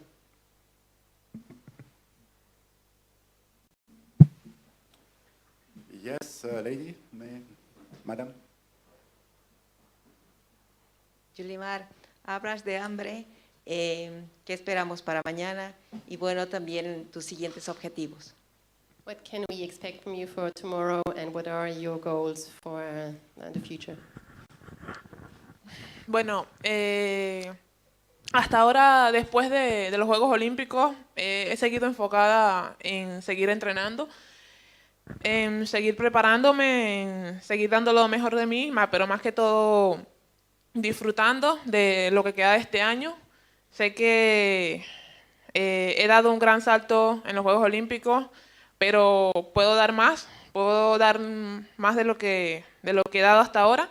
Y nada, hasta mañana solo quiero disfrutar, quiero dar un buen espectáculo a todos los que van a estar presentes y bueno, esperar el día para que se haga realidad. Y nada, y lo que queda de la temporada, terminarlo en Zurich, en la final de la Diamond, que bueno, que es importante para mí. Deseo mucho conquistar este preciado premio y nada, y ser feliz más que todo, ser feliz saltando, ser feliz disfrutando y amando esto que hago, que es mi vida. So after the Olympic Games, my focus was back to training, to go back to preparing the next events and give the best of me. Another priority for me is also to really make sure I get to enjoy this year. It's true that I had some great results at the Olympic Games, but I still believe I can do more. So as for tomorrow, I want to do more, I want to do better. I want to give a fantastic show to the audience, and I want to enjoy myself. After that, or rather, I'll finish the season with the Diamond League final in Zurich, and I will really love to win this diamond that we have here. And I would say that in general, it's really important for me to remain happy, to enjoy what I'm doing.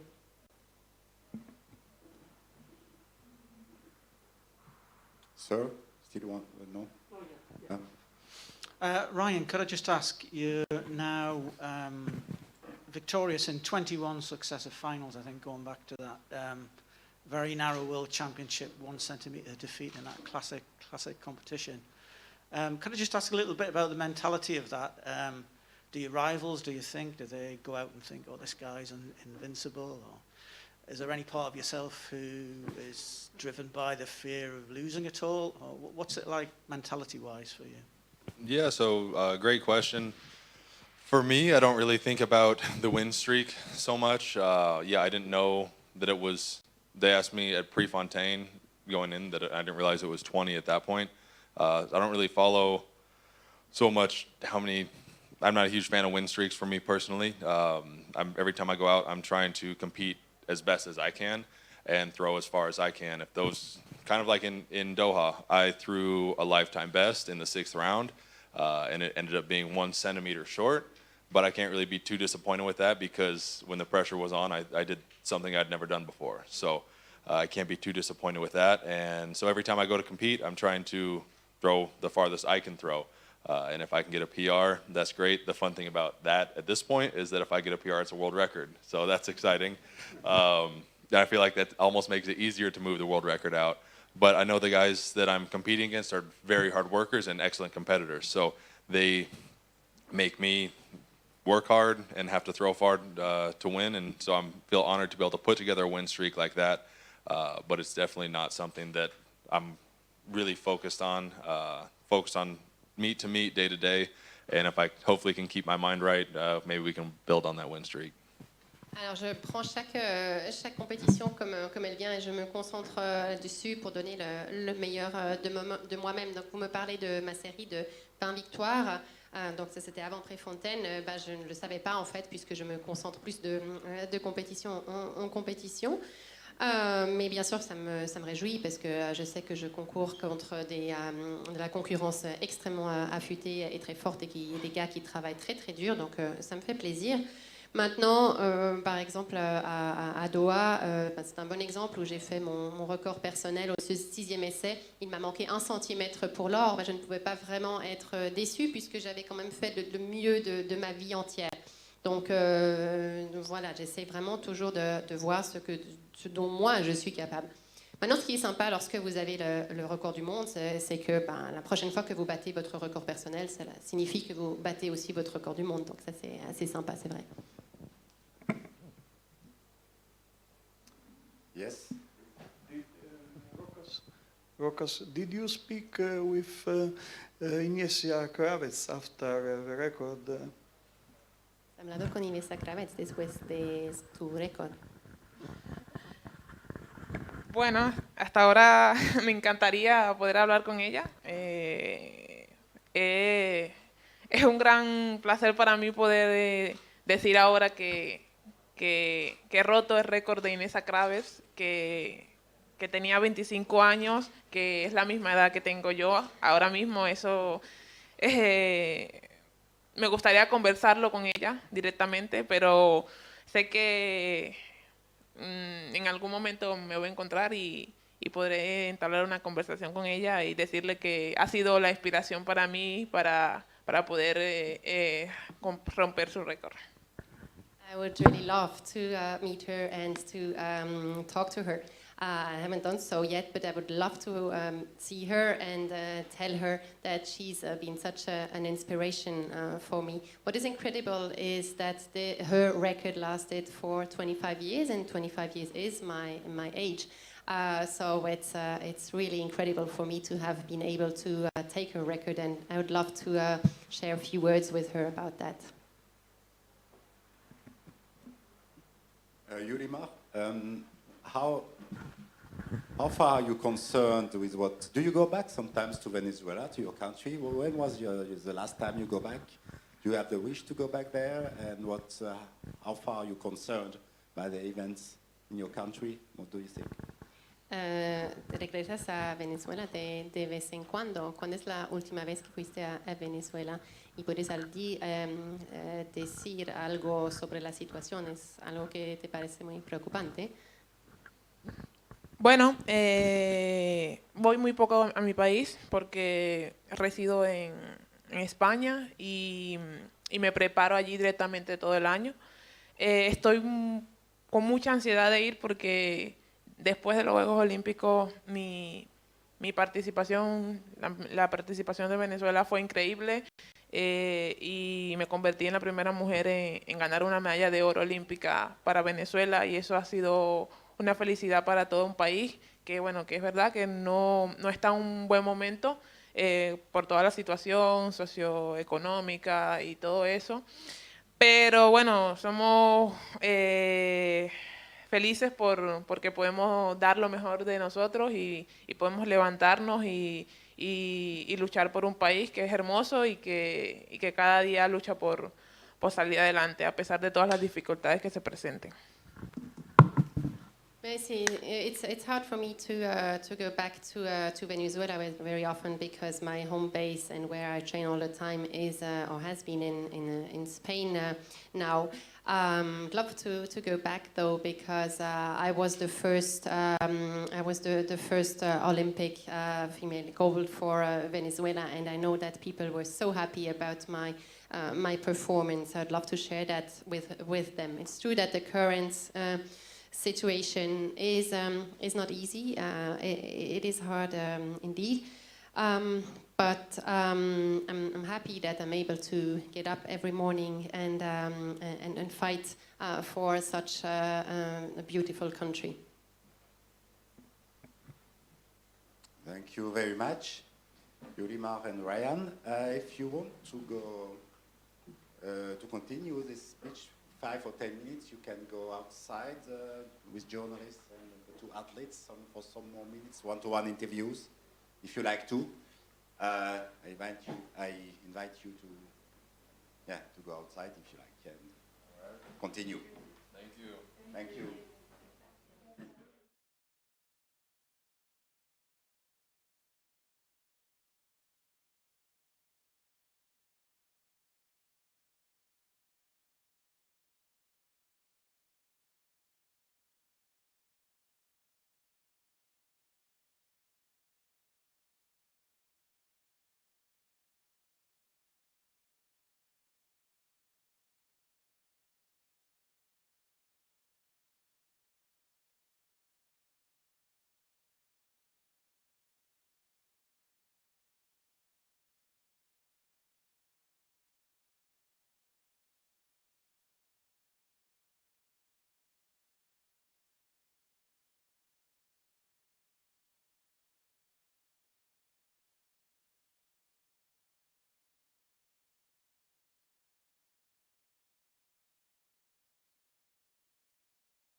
Warholm, who did maybe one of the most amazing performances in athletics history.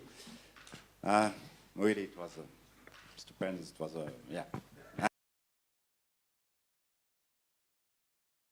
That's why we are especially pleased to have him here over the flat distance 400 meter. It will be something special maybe for you. Yeah, are you happy to run the flats? What are you aiming for? Yeah, so I'm very happy to be running flat. I think for me it's a nice challenge after running the hurdles. But you know, after people break the world record in the 4 meter, I'm like, shit, is this what I've done now? It's like it's tough because it's also a distance where you need experience. I don't have a lot of experience in the 400 meter without the hurdles. But you know, I've been running it a couple of times and it's been okay. But of course, I think I need some races to really get my potential out. But you know, my running style, I'm gonna give it my all and see. Feeling good, and I think that it can be a nice race. Maybe not the world record. I think that's too much to ask for, but. But European record for sure, and not by 100. Yeah, not some by far. The funny thing about the European record is that it's been standing for so long. It's been a lot of great 400 meter runners from Europe that's been very, very close. But you know, the record has been.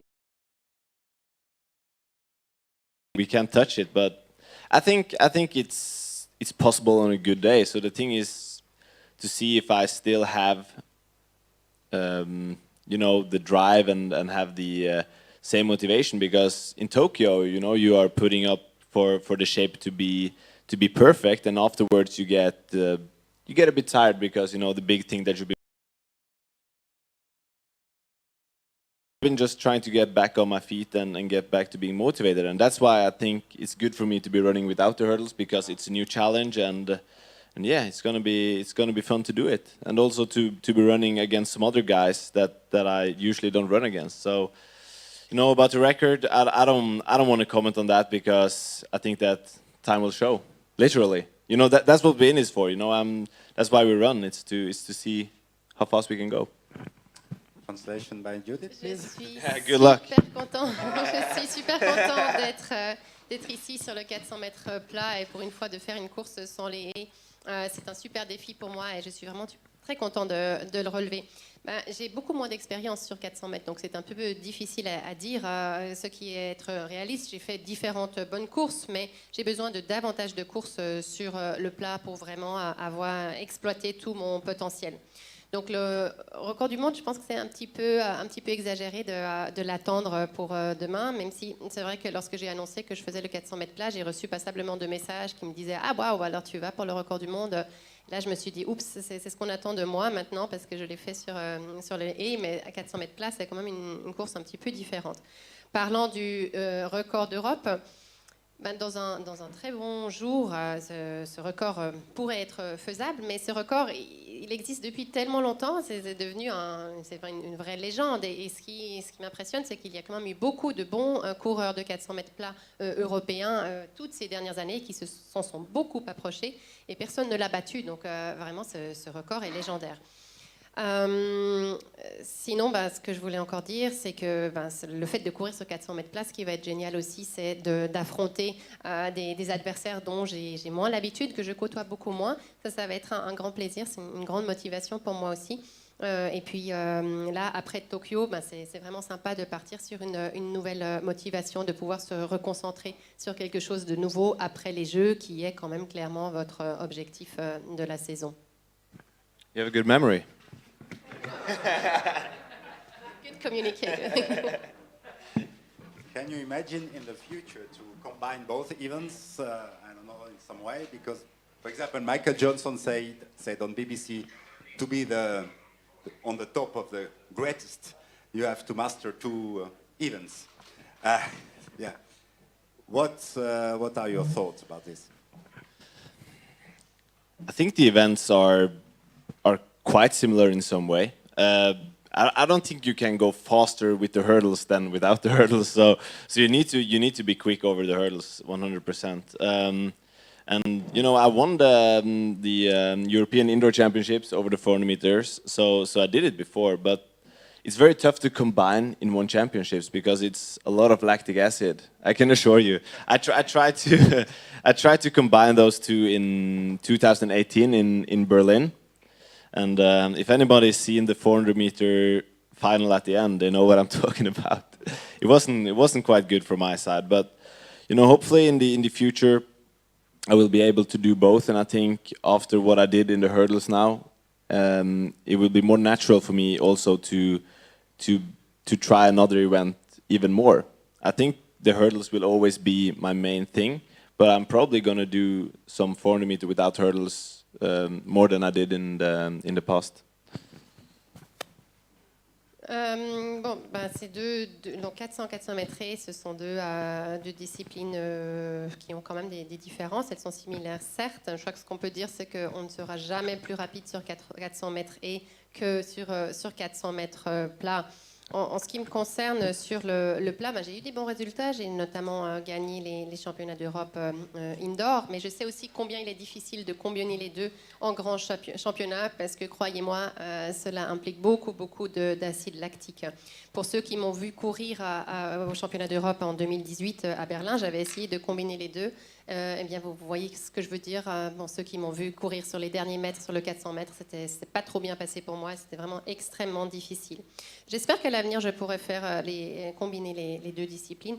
Je pense que les haies resteront un peu ma discipline naturelle de prédilection, mais j'espère vraiment et j'aimerais vraiment faire davantage de 400 mètres plats que par le passé pour arriver dans une certaine routine et constance là aussi.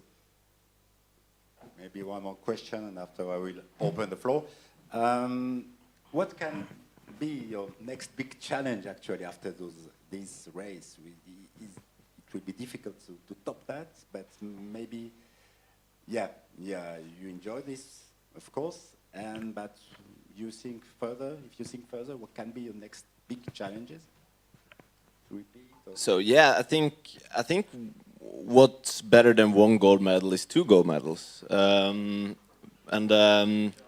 I think for me now it's about staying at the top and always being competitive, and I think that's about hard work. I think the reason why I'm at the point and the level I'm at today is because I've been able to train very, very hard for 5-6 years, very, very consistent, you know, always brick by brick. And I think if I continue to do that and not get in trouble with injuries and those things, I think, and staying motivated, of course, I think I can always push the level. And for now, I feel very motivated, and I want to go on and train even more. And I'm lucky to have a coach who is very experienced and always knows what we can do to push the level even more. And that is what motivates me, to see how good I can be. And hopefully when I retire someday in the future, I can say that I was able to get the most out of my potential. And I don't think I'm there yet. And I'm going to struggle to become even better. So hopefully this is just the end of the beginning. Do you need someone to push you like Benjamin, or it's not so important? I think it's important if you want to run the times that we did in the Olympics. I don't think I would be able to run 45.94 if it wasn't for Benjamin, and he is a great athlete, a great sportsman, and also a great hurdler. So I knew that it was going to take a lot to beat him in Tokyo, and as I said 100 times before, I feel sorry for the guy running 46.17 and getting a silver medal.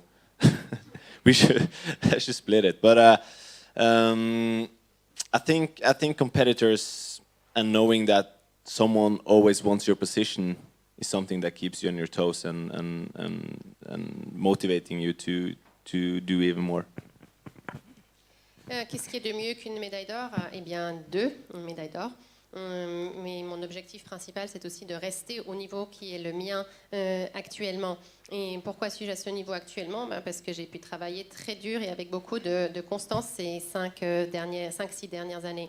Donc, j'aimerais pouvoir continuer d'avoir cette constance, continuer d'être épargné par les blessures, continuer d'être motivé comme je suis maintenant. Et si tout cela reste le cas, eh bien, je pense que je peux encore faire beaucoup mieux. En tout cas, actuellement, je suis vraiment super motivée. Et ce qui me motive aussi, c'est que j'ai vraiment la chance d'avoir un excellent entraîneur et avec lui, on cherche sans cesse comment être encore plus fort. Et ce travail avec lui qui nous permet de voir quel est mon plein potentiel, ben c'est quelque chose qui me motive énormément. Donc j'espère que le jour où je prendrai ma retraite sportive, je pourrai me dire, ben voilà, j'ai exploité mon plein potentiel, on a essayé tout ce qui était possible avec mon niveau. Donc j'aimerais dire qu'à présent, je vois cette étape où j'espère que c'est en fait l'étape finale du début, donc qu'on va maintenant passer à la suite. Parlant de Ray Benjamin et d'autres concurrents, ben, ils sont extrêmement importants pour vous pousser dans la course et vous pousser à faire mieux. Pour revenir spécifiquement Ray Benjamin, c'est quelqu'un de fantastique, c'est un super gars. Et il est très très fort sur les haies, c'est un athlète très très très très fort et j'étais vraiment très triste et désolée pour lui qu'avec un temps aussi canon que 46-17, il ne gagne il gagne la médaille d'argent.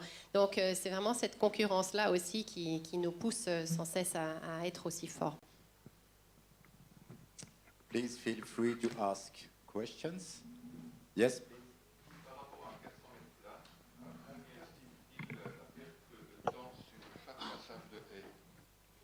Compared to a 400-meter flat, how much time do you think you lose on each hurdle? Whoa, I wish I knew. To be honest, I think I'm probably one of the guys that loses the least. I think my hurdle technique has become very efficient. So that is what a good 400 hurdle time is about. It's about not losing too much to each hurdle from your 400 meter flat time, right? So I think that's something I practiced a lot and that me and my coach has made, you know, somehow close to perfect. But I've never heard about anyone that's been going through their potential both in the hurdles and the 400 meter that has been able to take off 2.5 seconds. But I'm not sure, and I think unless I go all out for the 400 meter flat, I guess I will never find out, because the only way we can compare is if I have, you know, just a perfect race that I have in Tokyo, and that's going to be difficult, I think.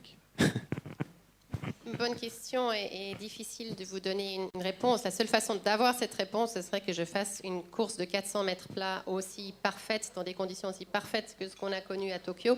Et là, on pourrait vraiment comparer et voir la différence. Ce que je peux dire, c'est que je pense que j'ai quand même une technique vraiment excellente sur les haies. Avec mon entraîneur, on a beaucoup travaillé, on n'est pas loin de la perfection à ce niveau-là. Donc, c'est finalement l'objectif quand vous faites du 400 mètres haies, c'est de réussir cette technique-là sur chacune des haies, puisque c'est ça qui vous apporte après d'excellents temps. Yes, please. Question. Are you afraid that you will run so fast tomorrow that you are also the best in the world on the 400 meters? Yeah, I'm really afraid. What would I do if that happened? Then you will have to make some choices for the future. You know, I'm gonna try to be a bit humble, because I think it's a difference running the 400 meter without the hurdles and also, you know, just after the Olympics. But I wouldn't see it as a problem if I did run very fast, no. And I always want challenges, and I think that's something that I want to get out, that I'm not afraid to lose. I haven't done it in a while. That's because I don't like it, but I'm not afraid to do it.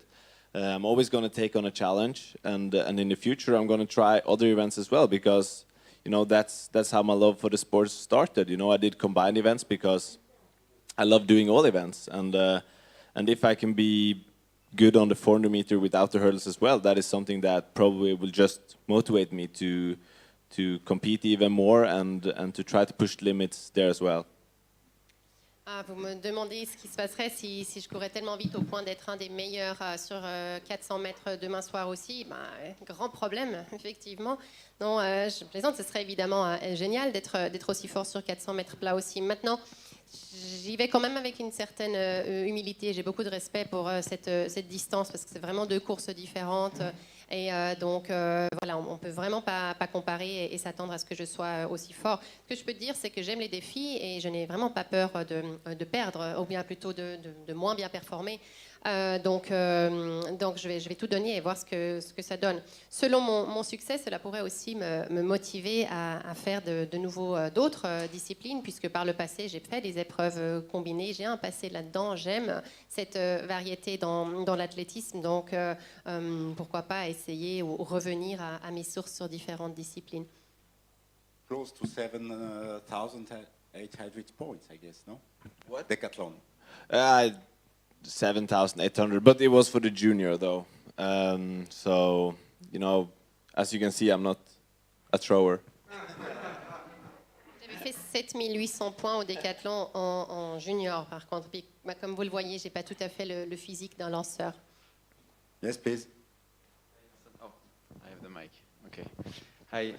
If I'm not mistaken, your race won't be in live TV. It would be only replay afterwards. Is it a disappointment for you? I think I look better in recording, so I don't see that as a problem. No, but to answer seriously, I have respect for that. It's it's a Diamond League thing, and I just come here and ask for my whatever I want, and I'm just happy that they were able to put on a 400 meter for me, and I'm thankful for the Lausanne meeting for doing that, and hopefully it will be something that's worth watching in recording. Non, ça ne me pose pas de problème que de faire mon 400 mètres plus tôt dans la soirée quand on n'en est pas encore dans le programme officiel de la Diamond League, et donc que ma course ne soit pas montrée en direct. Je suis très reconnaissant à Athletissima qu'ils aient monté un 400 mètres et que je puisse y participer. Maintenant, j'espère simplement que ma course vaudra la peine d'être revue en replay. Yes, sir. Austin, you said in Tokyo that the night before the 400-meter hurdles final, you felt like a 6-year-old kid on Christmas Eve. What do you think you'll feel like tonight, the night before, running what for you is a different event? Good question. So, as I said, that was a special feeling that I had, because that's something you won't get too often, and I think that's not a feeling that I want to have every time I race, because then it won't be special anymore. But that's why I think this challenge is good for me, because I'm doing the hurdles all the time, and now I'm very excited and also nervous, because I don't know 100% what I'm getting into.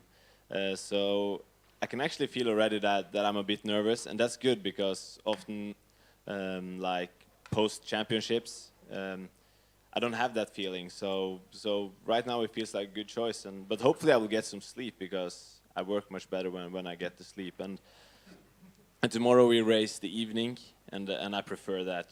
Tokyo was morning, and it's just a miracle that I was able to even reach the finish line and didn't sleep too long. So. Le feeling dont vous me parlez à Tokyo, c'est vrai que c'était des sensations d'avant-course, cette excitation et impatience spéciale. C'est spécial, donc si c'était le cas pour chaque course, ce ne serait plus spécial. Donc c'est bien que ce ne soit pas le cas à chaque fois. Maintenant, ce 400 mètres plat, ça s'en rapproche un petit peu. Je ne sais pas vraiment comment ça va se passer. Donc j'ai déjà un petit peu cette nervosité. Je suis un peu tendue et ça c'est vraiment bien d'avoir ce type de sensation-là, parce que souvent après les Jeux ou après les grands championnats, c'est pas si évident de se remettre dans ce contexte-là. Demain, je suis très content que la course ait lieu en fin de journée, parce que donc je vais vraiment essayer de bien dormir la nuit d'avant. À Tokyo, c'était un peu miraculeux que j'arrive aussi bien à la ligne d'arrivée pour une course qu'on a concouru le matin. Voilà, je préfère les courses du soir. Yes, Alexandre. Quel couloir est-il demain soir? Le nouveau numéro 8. Which will be your lane tomorrow night? The 8 again? You want to guess? Vous voulez deviner? 7. Actually, me and Life, we discussed it yesterday. We were thinking, what lane should we take? And And you know, lane 7 always is a good choice for me. I can run in whatever lane I want, but yeah, it just felt right. And we created this new expression. It's called guts feeling. It's you know, gut feeling just with guts. Yeah. Eh ben, on en a parlé. It's a dad joke. On en a parlé hier de ce couloir et de quel j'allais prendre, et on s'est dit que le couloir 7 serait un bon couloir. Et puis on en a discuté. Je crois vraiment que c'est un bon choix. Comme on dit, c'est un peu, vous avez un feeling, c'est un truc que vous avez dans les tripes, et voilà, vous devez avoir les couilles de réussir à choisir ce bon couloir-là. Why are you laughing, like you didn't understand anything?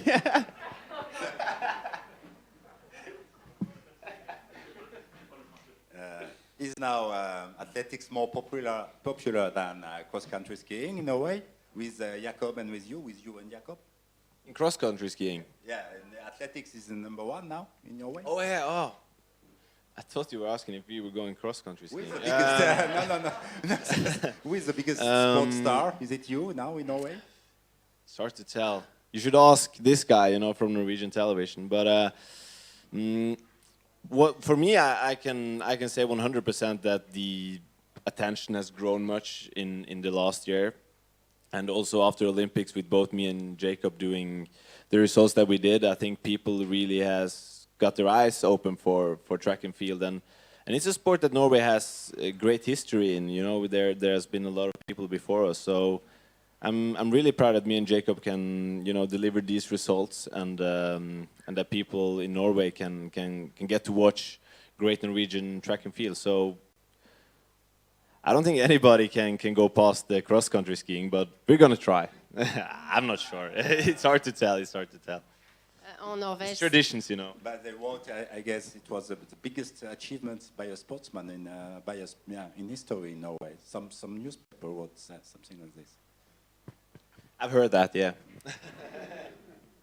En Norvège, c'est quand même difficile de déloger les skieurs de fond. On a un tel passé, un tel héritage dans cette discipline. Maintenant, c'est vrai que certains journaux norvégiens ont écrit après nos résultats à Tokyo que c'était les plus grands moments de l'histoire du sport norvégien. C'est vrai, je l'ai entendu aussi.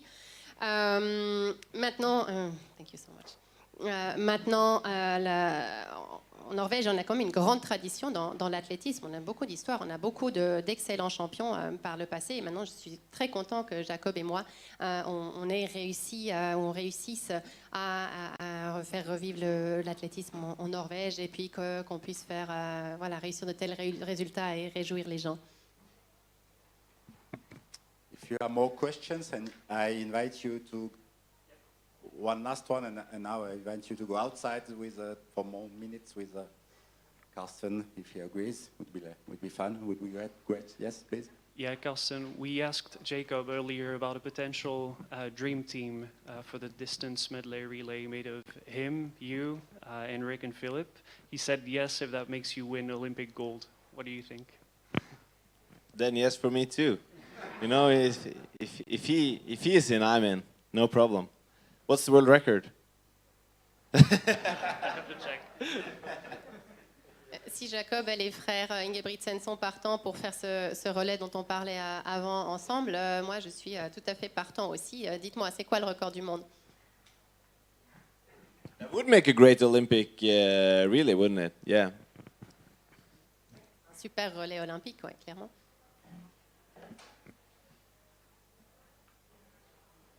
Yeah, one more question? Yes, the last one, please. And yeah, great. What is Edwin Moses for you? A mite? A knight?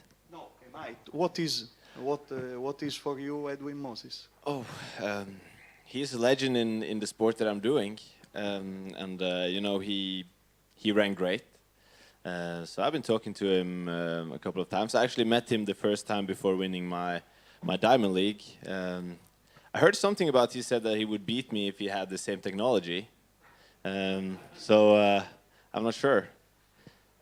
think you should be happy you don't have to face me. But he's a legend, and I have a great respect for Edwin Moses. So, you know, he was way ahead of his time, and I don't think anybody will copy his win streak.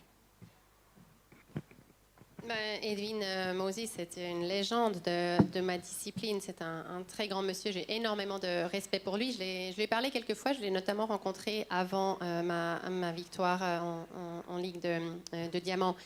On m'a dit, ou j'ai entendu dire qu'il avait dit qu'avec la technologie actuelle, il me battrait probablement. Eh ben, je ne suis pas sûre. Enfin, je pense que c'est bien pour lui qu'il n'ait pas à m'affronter actuellement. Maintenant, je pense qu'il sera très très difficile de limiter et d'avoir sa foulée et sa technique à ce niveau-là. Il a vraiment marqué notre discipline. Thank you very much, Karsten. Thank you. I wish you the best for tomorrow. Merci beaucoup.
Salut, tu vas bien?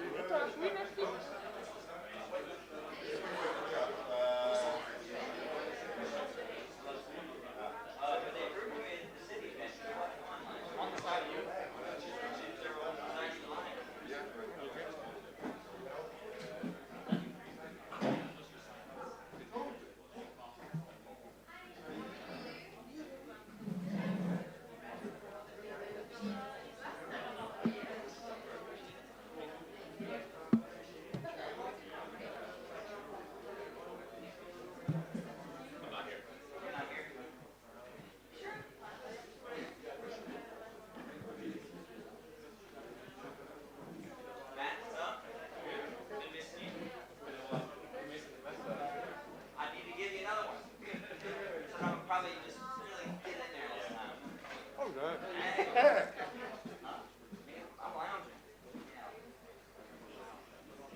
Thank you very much. We have the privilege to have the two best pole vaulters by far. Mondo World Record holder, Olympic champion, and we have twice world champion, and another very great pole vaulter in the room, Chris Nielsen. Thank you for being here, and I'd like to begin with maybe last year you jumped in the city event. This year we'll be in the stadium. We will have full house tomorrow. How how important is it for you to have a crowd behind you? Yeah. How? Yes. I mean, it's gonna be super special because we haven't really had a full stadium. I don't think for a couple years or so, and I know that it elevates my game. I know for sure it elevates Sam's game. He always seems to do a lot better when we have a good crowd. So, I mean, it's just more fun. It's more fun. You don't like to go out there and nobody's watching you. It's just the energy's a lot better when you're out there with people actually there. Yeah, I don't think anybody would deny us the fact that we love to perform. We love to jump in front of people. Mondo and I wouldn't have been doing this for so long if we didn't think that, A, we had a great time doing it, and that the people who came to watch us seemed to enjoy us, and that we got so much out of them watching us.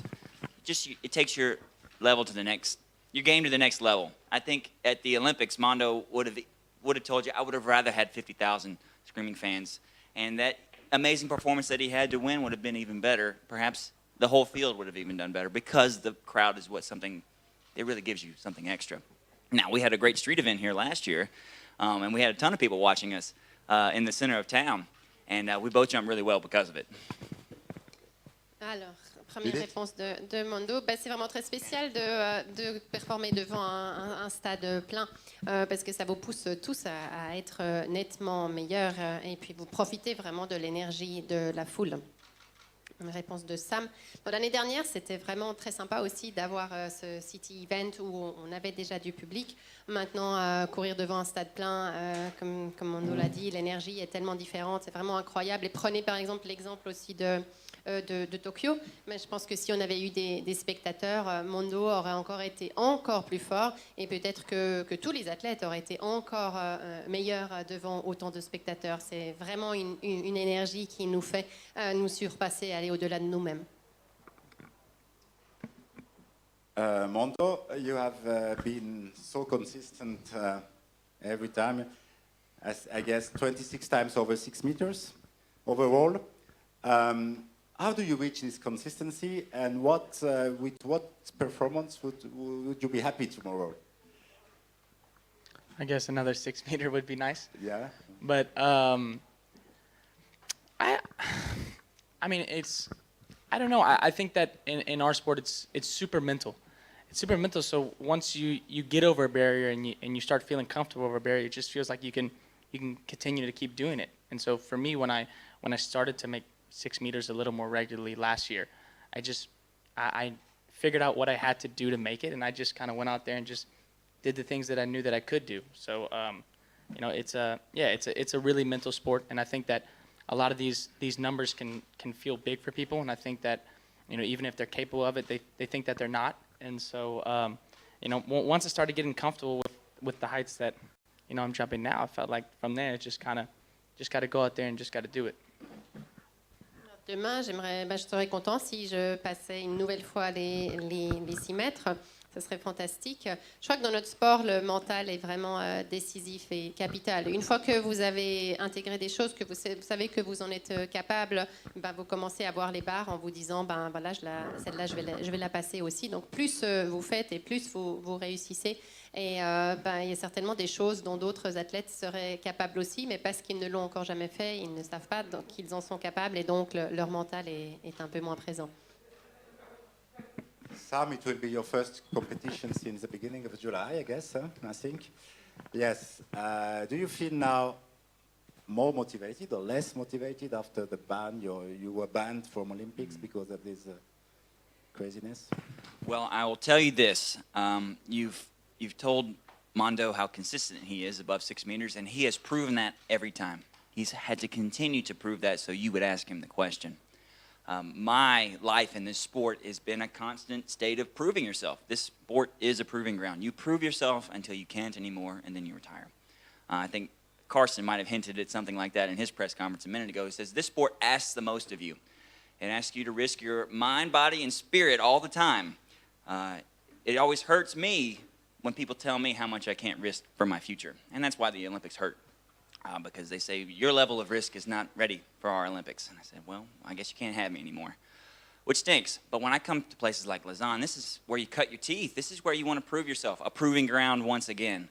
And I, even though the Olympics were not mine, I was banned, as you say, it's still my weight, my burden to carry to prove yourself once again. So, no matter what you've been through, whenever you come to the field to play, you take the responsibility that it's your place to do it, go perform. Doesn't matter what your excuses are, doesn't matter your past, and it says, this is the place to jump, I hope you can do your best. Lausanne is very special to me, very special to me. I've jumped meet records here, I have been beaten here consistently in the last 2 years by Piotr Lisek, and then by Mondo last year, where he made me the world's greatest loser in this sport. I have the highest second place of any man in history, so I call myself affectionately the world's greatest loser. And you are all welcome to call me that as well. I think it's been proven yet again, the world's greatest loser. Carsten l'a peut-être dit tout à l'heure en conférence de presse, mais nous, dans notre sport, en quoi consiste notre métier, notre sport? Eh bien, à mettre son mental, son esprit et sa condition physique aussi à risque tous les jours, à chaque entraînement et à chaque compétition. Donc, bien sûr, aux Jeux Olympiques, j'étais très triste de ne pas pouvoir y être, mais voilà, il faut continuer. Je crois vraiment que partout où vous allez, vous avez la responsabilité de tout mettre à risque. Il a été décidé que je ne pouvais pas prendre ces risques-là, de tout donner aux Jeux Olympiques. Bon, j'étais triste, mais c'est comme ça. Maintenant, on continue. Et puis, Lausanne, c'est quand même toujours un stade et un meeting très particulier pour moi. J'ai été détenteur du record du meeting par le passé. Et puis, depuis l'an dernier, je me suis donné le titre du meilleur perdant du monde, puisque avec la barre que j'ai réussi l'an dernier et ma deuxième place derrière mon dos, c'était la barre la plus élevée qu'un deuxième n'ait jamais réussi au monde. Donc, vous pouvez me donner ce titre qui me plaît tout à fait. I give to the floor is open for your questions now. You feel free to raise your hands. Thank you. Hi, this is a question for Sam. Back to the Olympics, would you say it's just bad luck, unfair? Do you have time to think over? I think I had plenty of time to think. I think that's all I was afforded. I don't want to delve too much in the question because I don't think we want to put a dour mood on all of this amazing fanfare that Lausanne brings and such a positive spirit. I'll tell you a little story, and Mondo is going to chuckle because he knew I was going to get on the mic at such a question.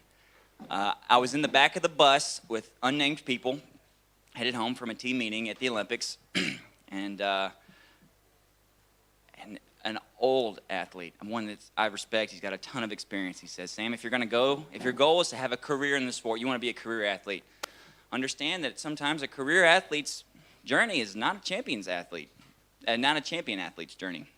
I've been so lucky to win 2 world championships and several other medals besides. In my career, I consider it all of my goals accomplished. But he says, if you want to go to a lot of Olympics, son, one of them is going to get screwed for you. And that's not going to be your fault. I've traveled this world 2 years in 20 countries, keeping this sport alive when the whole world said it would be shut down. I even brought entertainment with my buddy Mondo and my buddy Renault to the world when they say nothing could be happened. My level of adventurousness, and some people call it recklessness, is for the sake of this sport, because I want to come out here and I want to compete. It seems like you're a little bit more jaded when it comes to Olympic politics and Olympic health, as it should be. But for my conditions and for the Olympics, it feels like a slap in the face, but that's all I will say. And I'm here to fight the battles ahead, not the ones behind. So thank you very much for your question. Pas trop m'épancher sur la question parce que oui, j'ai eu le temps de réfléchir à ce que ça a signifié pour moi de ne pas pouvoir aller aux Jeux, mais je me limiterai à dire que c'était vraiment une claque dans la figure.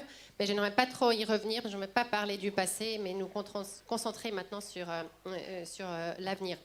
Peut-être juste une petite anecdote. J'étais dans le bus avec toute l'équipe américaine et j'ai discuté avec quelqu'un qui avait énormément d'expérience et il me disait voilà, il y a une différence entre être un athlète concentré sur les championnats, les rendez-vous, et puis un athlète qui a toute une carrière derrière et encore devant soi.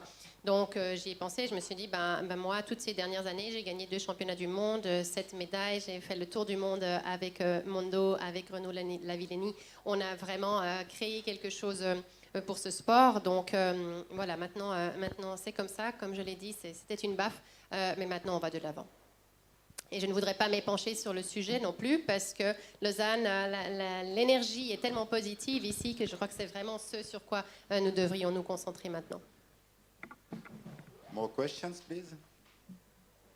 Yes? Question to Mondo. Mondo, how is it the level of pressure you are feeling right now compared to the one before the Olympics? And if it's more or less, does it help you or not for the competition tomorrow? Yeah, I feel like I kind of have a... there's a lot less weight on my shoulder, for sure. I mean, going into the Olympics, it was pretty stressful, especially, I mean, considering that, you know, I was the favorite and everybody was kind of looking at me to win, and they already, you know, the way everybody was talking to me, it's like they were trying to give me the win before I even did it. And, you know, it's a super tough sport, and it can be, you know, sports can be really tough, especially on any given day. So I still had to go out there and do it.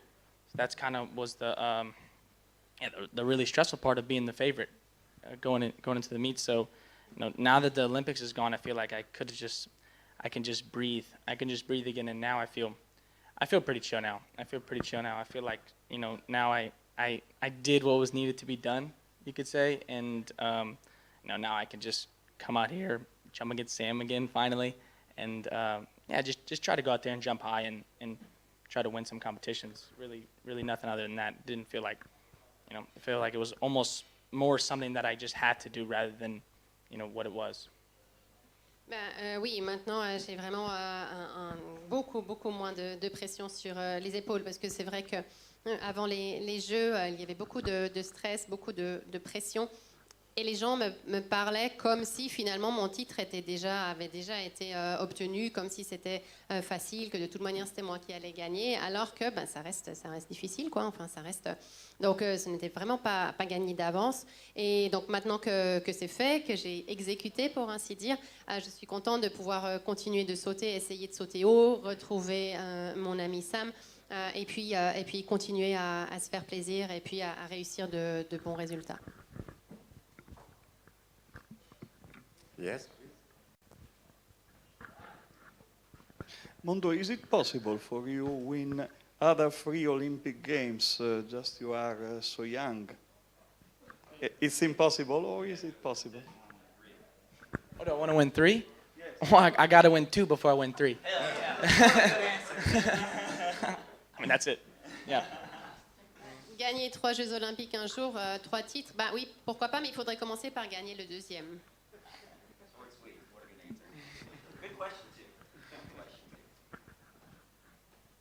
You both are coached by your father. Yeah, what relationship is it? It must be very special, no? Explain, can you delve into it, please, and dwell on this special relationships, father and... Yeah. Want me to go first? Yeah, you can. All right, well, let me say I'm the biggest fan of Greg and Mondo. And I'm gonna put Mondo aside here. Can't ever put Mondo all the way aside. I'm gonna put him on a shelf right now, and I'm gonna talk about his older brother. His older brother Andreas was coached by his father as well, and is at the same time my father was coaching me. So I have such a kindred spirit with men who have walked the same path as me, men coached by their fathers. It's a lot of times it's hard to be coached by your parent, and it's such a positive thing when you can make it work. And Greg and Mondo's relationship is such a fun one to watch. If you just want to be a fly on the wall and have a great time, if you watched the Garden Clash last year, you had a great time just watching Greg the whole time, because there's something underneath it all. And it's, I don't know if when you go to pole vault practice, if you and Greg ever talk about pole vault, because me and Coach K never talk about pole vault. We've been doing this thing so long, it's whatever else is going on in the world, because that's what builds you mentally. I think having a father as a coach builds you so strong mentally, because they know you so well. They know how to twist the knobs and push the right buttons so that it stresses you in such a way that you want to be stronger. And I am greatly afforded to have a father as a coach. You got to have good poles, a place to train, time to do it, and you got to have a great coach to be good in pole vault. And I think we both have one. And his relationship with Greg is similar to mine with my father, but I know it's got a whole different artistry to it for sure. Yeah, no, I think it's, I mean, I think it's really cool. It's it's hard to compare to other people, but it's easy to relate to Sam, of course, since he grew up jumping with his father from the very beginning, just like me. I never had any other coach. It was only me and my dad ever since I was, 3 years old, going out there in the backyard, and it was just me and my father. We'd go out there, we'd jump every day, every other day, depending on whatever we wanted to do. And when you spend so much time with a person, you develop a special kind of bond. And my father he's my best friend. He's my best friend. He can make me. He knows me better than anybody else in the world knows me. And so when you have that kind of relationship with not only your father but your coach, it just everything becomes a lot easier because you want your coach to be able to know you kind of in and out, and because he knows what's best for you. And what what I was gonna our coaches are actually coaching our younger siblings right now too, and that is such a fun thing to watch. My dad's coaching my little brother, his dad's coaching his little sister, and just watching the different kind of relationship that they have. Any parent in here can understand that you have to treat all your kids differently. You have to, because they're all different people. Oh, and I have so much fun watching. And it seems to me like my dad's a lot easier on my little brother sometimes. But at the same time, he's so much better, He's so much better than I was. And I'm sure I got to watch Greg coach Johanna the other day, and we were in Sweden. And it was just a fun time. You look great, yo. You look great. You're doing great. Go up a pole or don't, Such a great time coaching ladies. And it's such a different thing with motivation and confidence when you go talking about coaching your siblings as well. Yeah, we get the tougher end of the stick sometimes. I feel that.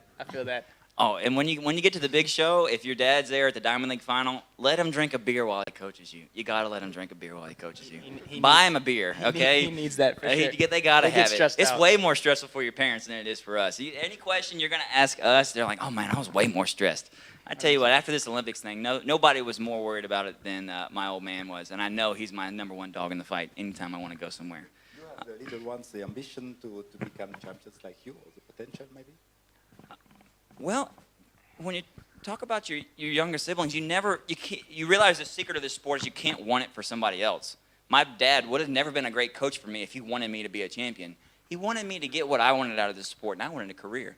And the championships and the Olympic medals are just bonuses. When Mondo was 3 years old jumping, Greg didn't say, that's my little Olympic champion right there. Everybody else said that, okay? Not Greg. And that's what makes it cool, because he's only there for me, and once you figure that out, then your relationship just grows. Sorry, I stole the thunder on that one. No, you said it right. I agree with everything you said, basically. Alors, pour résumer, donc, Sam explique que ce qui est particulier pour nous deux, c'est que nous sommes effectivement tous les deux entraînés par nos pères. Et j'aimerais vous dire aussi que le papa de Mondo, donc Greg, entraîne également Andreas, qui est son frère. Et c'est tellement rigolo de les observer. Enfin, c'est super rigolo d'observer Greg et Mondo, mais Greg et ses autres enfants.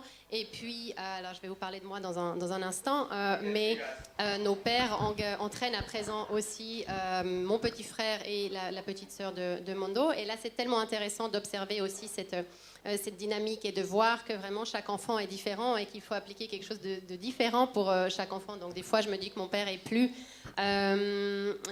tolérant avec mon frère qu'avec moi, mais c'est vraiment quelque chose de très sympa à suivre. Si vous voulez passer un bon moment pendant les compétitions de Mondo, il faut vraiment observer son père qui suit la compétition, parce que c'est vraiment très très sympa. Mondo précise, moi, je n'ai jamais eu d'autres entraîneurs.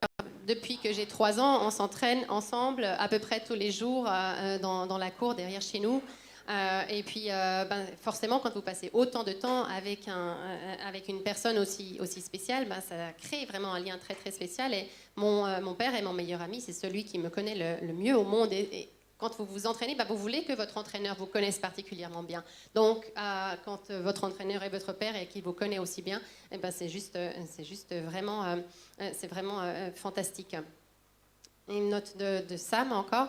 Il dit, bon, première chose, lorsque vous êtes en Diamond League, ce qui est bien, c'est de donner une bière à votre père, ça les détend, ça permet de profiter un petit peu plus de la compétition. Non, sérieusement, je sais que mon père, il est vraiment tellement de bonnes choses pour moi. Je crois que nos deux pères ne se sont pas mis à nous entraîner en se disant on va faire des petits champions olympiques de ces deux petits, mais ils se sont dit on va leur faire découvrir le sport et leur permettre d'être heureux et d'avoir une carrière dans ce sport. Et c'est ça qui nous permet d'avoir autant de succès. Je sais que mon père, ça compte énormément pour lui que je sois heureux. C'était le plus inquiet de tous après les Jeux. Il tient vraiment énormément au fait à ce qu'on soit heureux. Thank you very much, Sam and Mondo. And I invite you to go outside if you have some more times, because the televisions are waiting for you. And who's next is, sorry, I forgot. The next, the high jumpers. 3 women. And afterwards,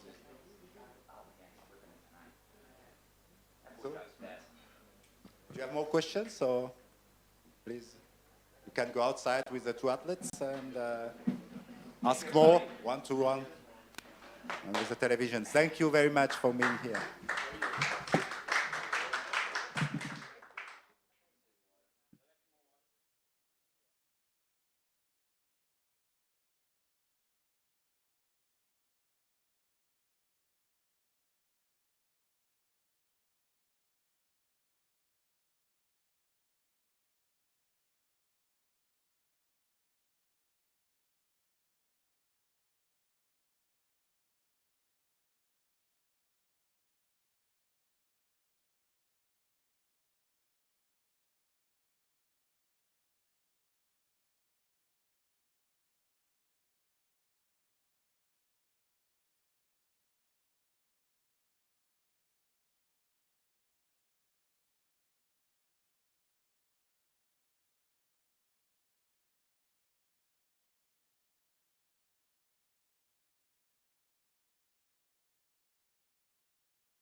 Thank you very much for being there. Here, Maria Lasitskene, Olympic champion. Nicola McDermott, silver medalist.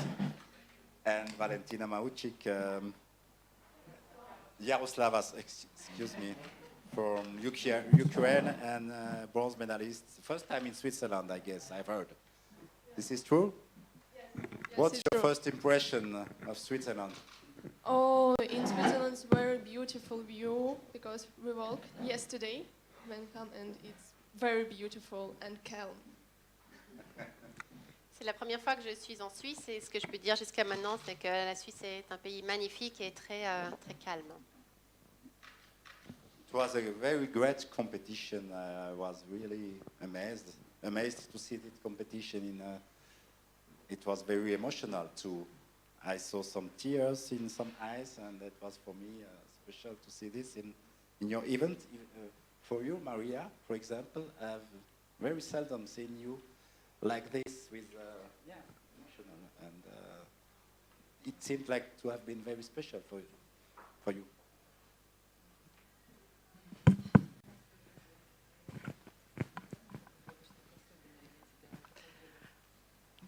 Конечно, для любого спортсмена Олимпиада — это особенное соревнование, а победа — это 100% эмоций, которые выходят, и это никак нельзя, скрыть. For every athlete, for every sportsman, Olympic Games is special competition, it's special meeting, and when you win, you can't camouflage to somewhere any emotional. You just show yourself like you are. Les Jeux Olympiques sont vraiment spéciaux pour tous les athlètes. Donc, lorsque vous gagnez une médaille aux Jeux Olympiques, vous ne contrôlez plus rien. C'est tellement spécial, c'est incroyable. But it's not the first time I see you winning, and it was not strong previous times.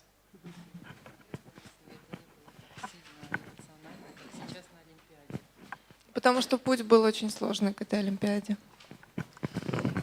Because my way to this Olympic, it was so hard. Why?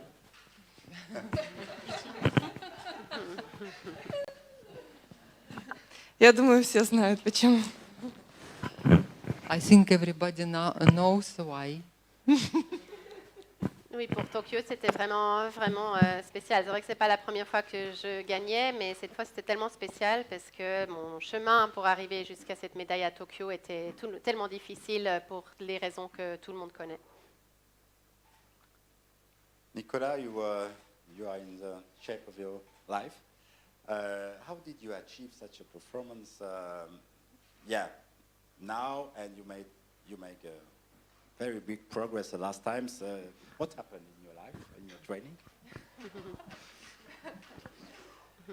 Yeah, this year has been a dream for me. I've been putting in the same amount of effort for training for years, but what really switched my focus was the possibility of getting a medal. I trained as if I was an Olympic medalist when I was still ranked maybe 7th in the world. Sorry, I don't know if she wants to translate. Yeah, no, go ahead. Okay. But yeah, I think for me going to the Olympics, I wasn't stressed. I wasn't fearful of not performing. I knew I had all the hard work already completed, and it's taken a lot more. It's cost me a lot more this year than it has for previous years with just how strict I've been with my diet and with my training time and how I've been prioritizing that. I knew that for the Olympics, the amount of work that I had done behind the scenes, it now had the opportunity to be presented, and I wasn't going to hold back anything. La saison que je vis cette année est vraiment incroyable. C'est vrai. Ce qui a peut-être changé, en fait, mon entraînement et même ma préparation, voilà, ça fait des années que je me prépare aussi dur et aussi sérieusement. Mais en termes d'approche mentale, j'ai un peu évolué. En fait, lorsque j'étais peut-être, je sais pas, dans les 7e au monde, je me comportais déjà dans ma tête comme si j'étais médaillée olympique. Et ça, en termes de mental, ça m'a vraiment beaucoup aidé. Cette année a été particulièrement stricte dans ma préparation en ce qui concerne mon régime alimentaire et j'ai réussi à établir les bonnes priorités pour vraiment préparer Tokyo.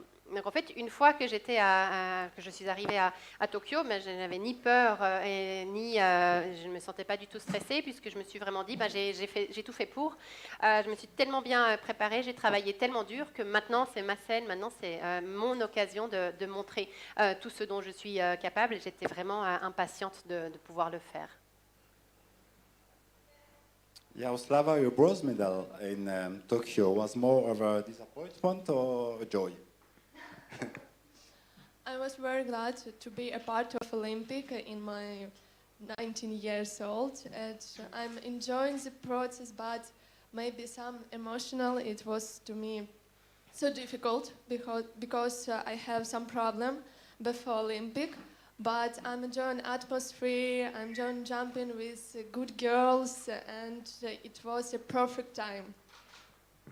J'ai adoré ma compétition à Tokyo. Je n'étais pas du tout déçue de mon résultat parce que j'ai connu aussi beaucoup de difficultés avant d'arriver à Tokyo.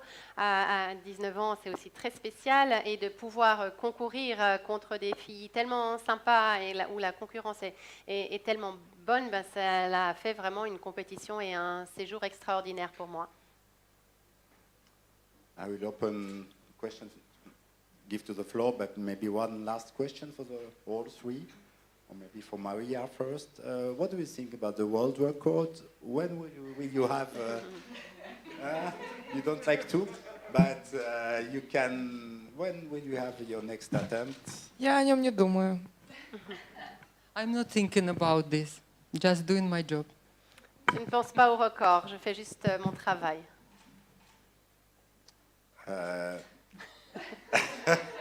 So, Hawaii, would you like to, do you think, you have been there, what do you think about the conditions and the stadium here in Lausanne? It will be full house, a lot of crowd, for the first time since 9 years here.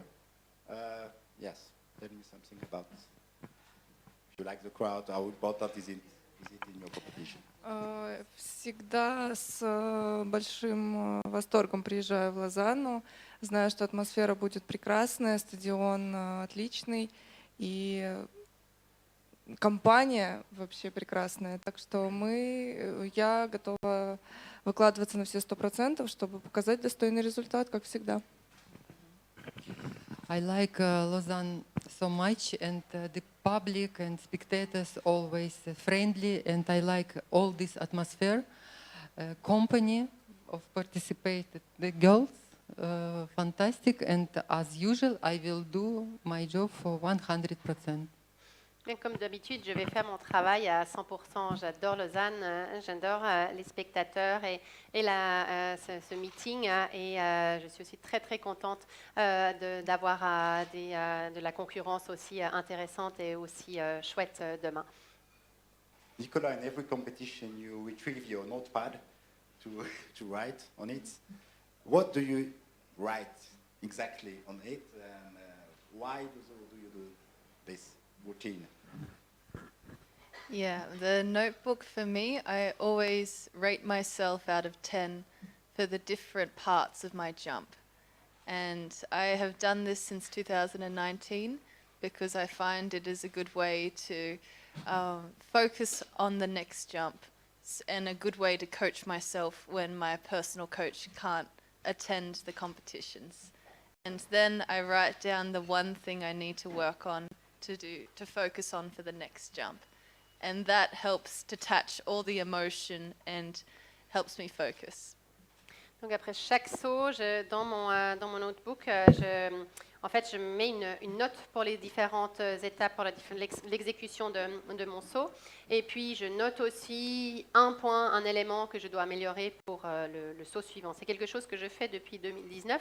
Ça m'aide d'une part, lorsque mon coach est absent, de m'aide de réanalyser mon saut rapidement. Et puis, ça permet aussi d'évacuer les émotions et puis de se concentrer sur le saut suivant. Yes, sir. Just on the subject of your notebook, Nicola, is it a little bit freakish that the cameras are now focusing on? Are you aware of that? Are you tempted to write a little smiley face or something flippant? And if I could also ask your rivals, what do they think of that? Obviously, Maria is very famous in competitions. The commentators always say the poker-faced Maria. Yeah, so I wondered what your competitors thought about, and also what you feel about the focus of the camera being on you doing that. I'm not too concerned. I know when I'm in the stadium, every single thing I do is under the world's eyes. So I invite them into it. And if I give myself a 10 out of 10, I want the world to celebrate with me. So I'll show the notebook to them. Ça ne me dérange pas trop que maintenant on me zoome et puis qu'on me filme beaucoup, parce qu'à partir du moment où vous êtes dans le stade, vous savez que potentiellement le monde entier peut vous voir. Et puis si je me mets un 10 sur 10 dans mon notebook, très bien, ça me réjouit. Et donc je suis ravie de partager cette note avec tous les téléspectateurs et spectateurs. Jaroslava, do you have a role model in your sports? Someone who inspired you as you were younger, from in Ukraine or Israel? When I was younger, I watched a lot of competition with Blanka Vlasic, and after Blanka Vlasic, I watched the competition with Maria Lasitskene. I watched, looked, and admired. But after when I have started competed with Maria, I think I was looking only about my concentration of high jump, because every girl have different technique and different maybe concentration on jump. And À l'époque, lorsque j'étais plus jeune, mes deux grands exemples et modèles à suivre étaient d'abord Blanka Vlasic et puis ensuite Maria Lasitskene. C'était ces deux athlètes vraiment très très inspirantes. Maintenant que j'ai la chance de concourir contre Maria, je me concentre davantage sur ma technique aussi par rapport aux autres concurrentes. Je pense que chacune a ses spécificités et sa propre technique. Donc c'est important de se concentrer sur soi-même et sur sa façon d'exécuter les sauts. In Russia, as high jump competition have always been very competitive. Men, women, very strong since years and years. Can you explain? Can you tell why?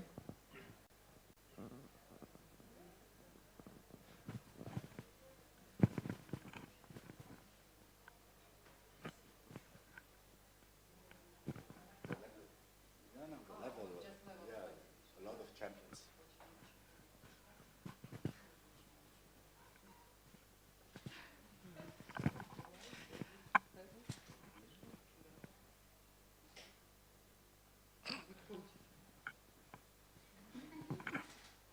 Потому что у меня не работает, а работает. Я не знаю ответ на этот вопрос. Я никогда не смотрела прыжки ребят. То есть я всегда была нацелена только на свои прыжки, слушала только своего тренера. Поэтому не задавалась этим вопросом. Это здорово, это классно, это привлекает в спорт молодых ребят. Это то, что должно быть. И если это есть, это здорово. I never think about this question. I never follow the jumps of girls or men. I just concentrate on my jumps and listening my coach.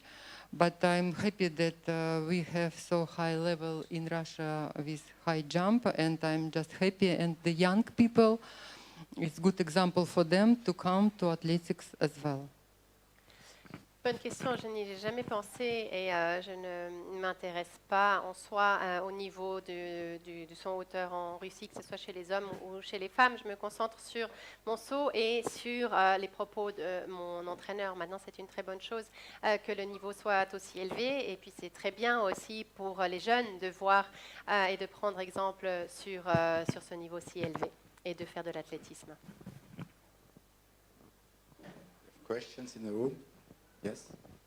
What do you think about Gianmarco Tamberi and Barshim, their dualism, their choice of have two gold medalists both? They're cool guys and they're friends, and I'm happy for them that they shared a gold medal. It's I think it's really Olympics because they share and it's great. Je pense que c'est très chouette qu'ils aient accepté ou choisi de partager leur médaille. C'est ça, l'esprit olympique. Ce sont deux super athlètes, deux amis, donc magnifique pour eux qu'ils aient pu partager cette médaille.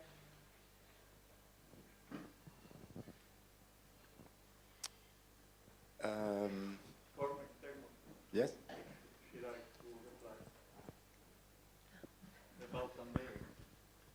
I agree with Yaroslava. Je suis tout à fait d'accord avec Yaroslava.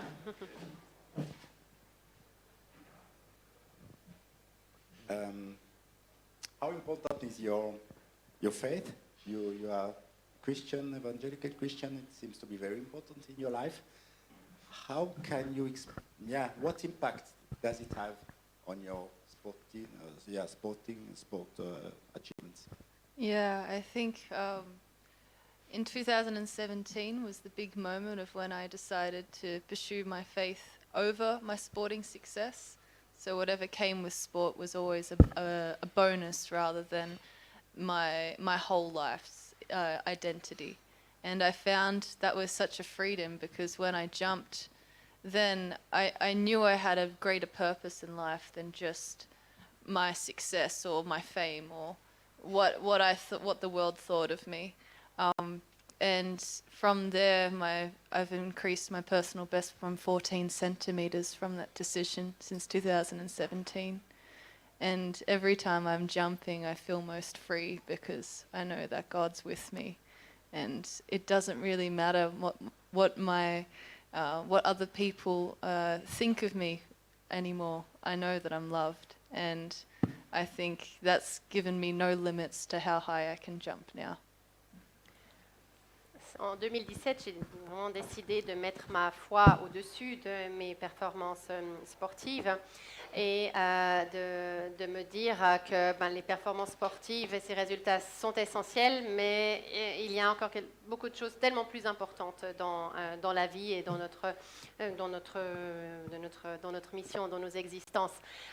Donc ça m'a permis de vraiment me libérer énormément et ça m'a permis de gagner 14 cm dans mon de résultat depuis le 2017. Et puis je sais, lorsque je saute, que peu importe le résultat, Dieu est avec moi. Et Dieu m'accompagne, et cela, ça me permet d'atteindre, il n'y a pas de limite à mes capacités. If you have more questions, I invite you to go outside, maybe for some televisions or anything. You can spend some time outside if you're ready, if you like, with journalists who would like to, or for photographs. Thank you very much for being here. And I wish you a terrific competition. Thank you.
Thank you, everybody, for being here for the last press conference of this day with our two champions, Mahuchikh Kambundji, who won in Eugene fantastically. For me, the best result of a Swiss, well, one of the two best, maybe, results of a Swiss athletes in the Diamond League, maybe the best, I don't know. It was great. And Ayla, who won a Swiss record this year and who was sixth over 100 meters in Tokyo, and who made tremendous progress in the last months and years, and who also has already won in the Diamond League. So tomorrow it will be a stellar field, very strong, the same as in Tokyo. How do you see this competition tomorrow? What are you aiming for? What's your thoughts about tomorrow? What do you expect? Maybe Ayla. Hello, everyone. Nice to be with you. Tomorrow is going to be very exciting. It's good for us to finally have a Diamond League again in Switzerland. Last time we were here in Lausanne was 2019, and we're also finally having a public, some spectators. I hear the stadium is full packed, so that's going to be exciting. And I think we have a great opportunity to have top 6 from Tokyo again here in Lausanne, and some very, very fast sprinters. So I think we're going to try to do to replicate what we already did in Tokyo in the final, or even do better. Who knows? Yeah, I'm also really excited to be here. It's going to be really nice. I think it's going to be a great race. Nice to run in front of the Swiss crowd, and yeah, just like Ayla said, it's going to be a good race with a really high, really good sprinters. So yeah, I'm excited. Ayla d'abord. Oui, bonjour à tous. Je suis ravie d'être ici et de retrouver tout le monde. La dernière fois qu'on a concouru à Lausanne, c'était en 2019, donc c'est vraiment génial d'être de retour. Et encore mieux d'avoir du public. J'ai entendu que le stade allait être plein, donc ça va être une course magnifique. Et en plus, on a le top 6 des Jeux de Tokyo qui sera présent, donc ça va vraiment être une très belle course. Mojinga. Moi aussi, je suis très ravie et excitée d'être ici. Le public suisse va être chaleureux, il va nous soutenir. Et donc, voilà, tout ce qu'a dit Ayla, je le confirme. How did you recover, Mahuchikh, from all your races in the last weeks? You are in tremendous shape. How did you do to recover till today? I feel good. I'm not too tired. I felt after the Olympics that I was still in a really good shape, and I was not that dead like I was before, sometimes after big championships, after so many races. That's why I'm really excited to have so many competitions now and to race so many times, because I feel like I could run faster. So I feel good. I'm looking forward for tomorrow, and I hope the weather's going to be good and the race is going to be good. Je me réjouis de demain, j'espère qu'il va faire beau et que ça va être une super course. Malgré tous les voyages de cette année, je ne suis pas fatiguée, je me sens encore super bien, et encore mieux qu'après d'autres grands championnats les autres années. Donc c'est pour ça que je suis tellement contente d'avoir encore plusieurs courses prévues pour ces prochaines semaines. Of course, if you have questions, I will open the floor. The floor is open now if you like to. You can ask questions in French, of course, Italian, German. Feel free to raise your hands as soon as you like. Yes? Merci. Peut-être une question sur le fait de comment vous voyez les rivales américaines et jamaïcaines. Vous faites vraiment partie maintenant des meilleures mondiales, vous appartenez à ces finales. Est-ce que ça change quelque chose au niveau aussi personnel de se dire que vous avez votre place là et qu'il n'y a plus de respect particulier à avoir par rapport à d'autres?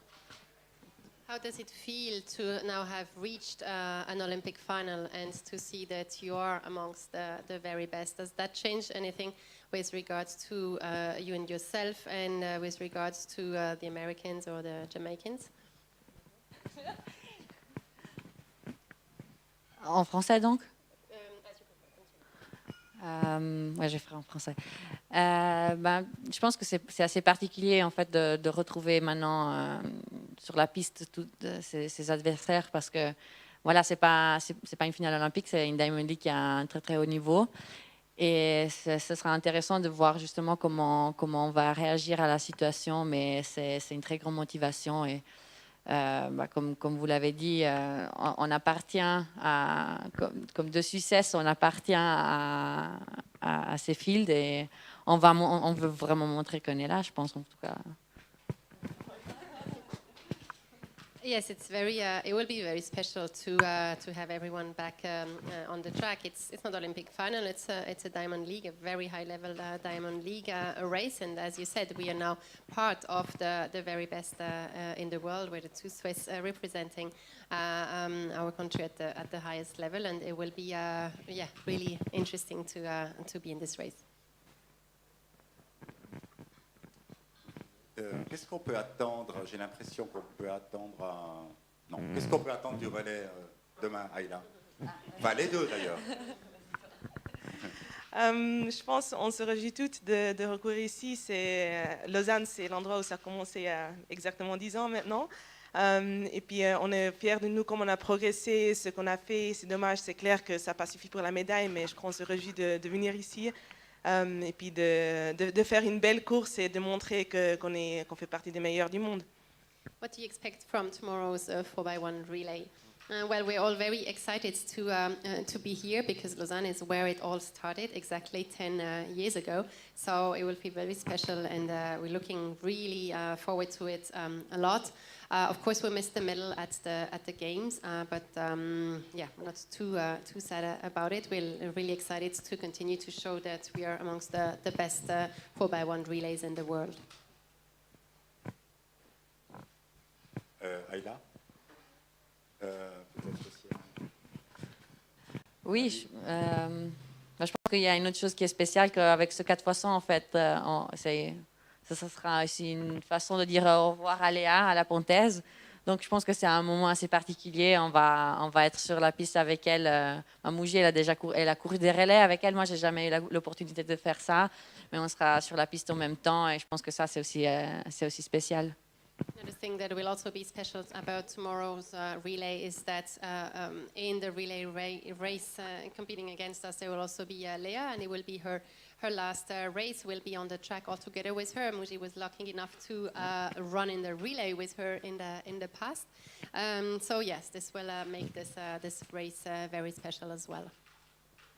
We have first. I have a question, the first one of the day, from YouTube. We have a lot of followers, but not so many questions. For Mahuchikh, coming back home to Switzerland, is it an extra boost for you to perform in front of home fans? Next what? Sorry. Is it an extra boost for you to perform in front of your fans, being back in Switzerland? Okay. Yes, of course. I'm really looking forward. It's always really special to run in front of the home crowd, and for now it's really a crowd, not like the other competitions where it was just a little bit. So for me, it's really exciting. I'm happy to run here. It's always really nice. It's a good track. It's a good field, and I feel that I can run faster. I hope I can do it here tomorrow. So I'm really excited. Yeah. Oui, c'est vraiment génial d'être ici. Je pense vraiment que je peux courir encore plus vite cette année. Donc, j'aimerais vraiment essayer demain. C'est une piste rapide, c'est des super spectateurs. Donc, je suis vraiment toute contente d'être ici. Et puis, bien sûr, le public suisse, le fait qu'on soit en Suisse, c'est spécial aussi. Et cette fois, c'est un vrai public, quoi. Donc, ça va être génial. Oui. Le sprint féminin a pris pas mal d'ampleur ces dernières années. En plus en Suisse, avec vous deux et vos partenaires du 4x100, comment vous vivez un peu l'augmentation de la notoriété et puis le fait que votre sport soit de plus en plus sous les projecteurs? Je trouve que c'est incroyable, c'est vraiment super. Je trouve que c'est le meilleur truc qui peut nous arriver, je crois, pour toutes les sprinteuses, qu'il y a beaucoup de concurrence, qu'il y a un niveau très haut.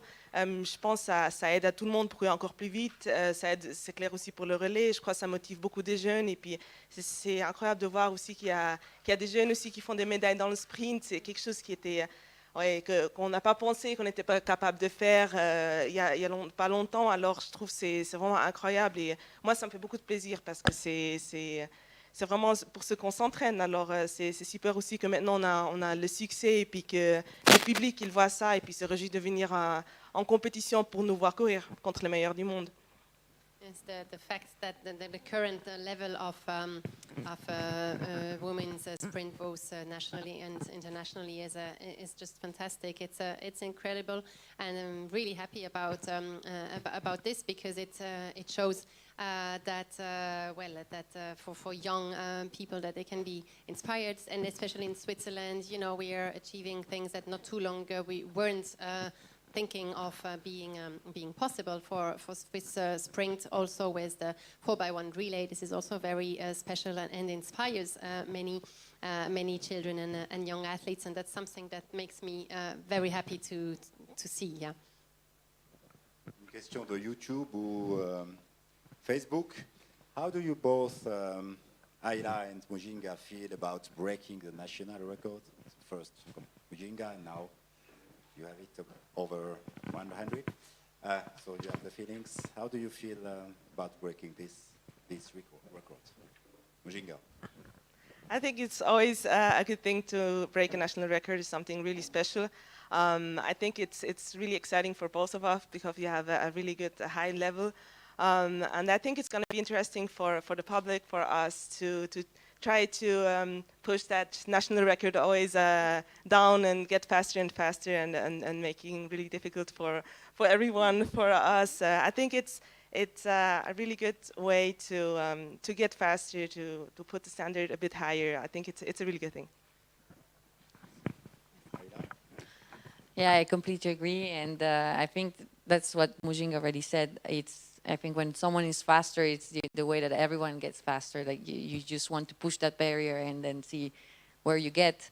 And I think that that's the exciting thing for the Swiss sprinting that is coming for the next few years. We're going to try to push that barrier further and further, and then let's see when we end our careers where we got. Mujinga d'abord.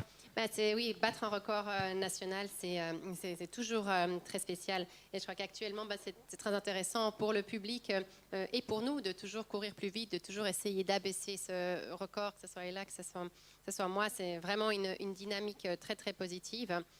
Il ajoute, oui, absolument, j'abonde tout à fait en ce sens. C'est vraiment intéressant pour tout le monde d'aller plus vite. Et puis, c'est très excitant et très motivant pour le sprint suisse. Et puis, on verra bien jusqu'où cela nous mène, à quel temps on aura atteint lorsqu'on terminera nos carrières. Yes, please. Sur le même sujet, est-ce que quand même ça apporte un peu de rivalité, j'imagine, entre vous? Est-ce que ça a changé votre relation? Est-ce que vous avez dû un peu en parler? Ouais, quand vous ne nous voyez pas, on est derrière qu'on se tape tout le temps dessus. Non, moi je trouve pas que ça a changé notre relation. De toute façon, on a commencé, moi quand j'ai commencé relais, on a commencé comme coéquipière et ça reste la même chose. Et c'est clair, quand on court en 100 mètres, on est toutes concentrés dans notre propre couloir et après tout ce qu'ils font les autres, on peut pas le contrôler et on peut juste être motivé et avoir justement ce extra boost pour courir plus vite, je pense. Oui, je suis d'accord. On a toujours été des concurrentes. Alors, ça n'a pas vraiment changé quelque chose. Et puis, mais c'est pas du tout quelque chose. C'est toujours quelque chose de positif parce qu'on peut être amis et quand même des concurrentes. Alors, ça n'a pas vraiment changé pour ça. I said, yeah, talking about our rivalry. Well, when you can't see us, we are fighting behind the scenes. No, I'm just kidding. We're competing together. We run in the relay together, and so nothing has changed between us. When you're racing, anyway, the only thing you can control is doing you're delivering your own race. So you focus on this, and whatever happens in other lanes, well, you can't control. It hasn't changed much. Mujinga added, absolutely, I totally agree. It hasn't changed anything. Ayla, tu as tweeté, wow, 10:54, is everyone okay? Is everybody okay? Après la course incroyable de Thompson à Eugene, est-ce que toi tu es OK après avoir vu ça? Bah, franchement, j'ai pas beaucoup dormi parce que de voir 10,54, ça prend quand même un moment à réaliser ce que ça veut dire. Et 10,54, il y a des hommes qui courent pas ça. Donc, c'est assez impressionnant et vraiment de voir cette course et de regarder aussi Mahuchikh courir dans cette course, c'était assez impressionnant. Donc, c'est des choses qui prennent un moment pour qui travaillent, quoi. Yeah, when I watched 10:54 the other day, I thought it was just so impressive, and I didn't sleep much that night because it was just so. As I said, it was just so crazy. Not even every man or every athlete, male athlete, runs 10:54. So it's just such a crazy race, and also seeing Mahuchikh in the race now is just it takes some time to sink down.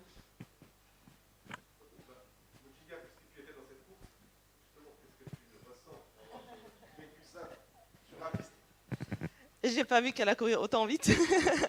Donc j'étais vraiment focus sur moi. C'est pas quelque chose que tu regardes ou que tu sens si elle est vraiment loin. Mais après, c'était vraiment spécial pour moi aussi de voir ce chrono et puis incroyable aussi de voir qu'elle a réussi à faire ça.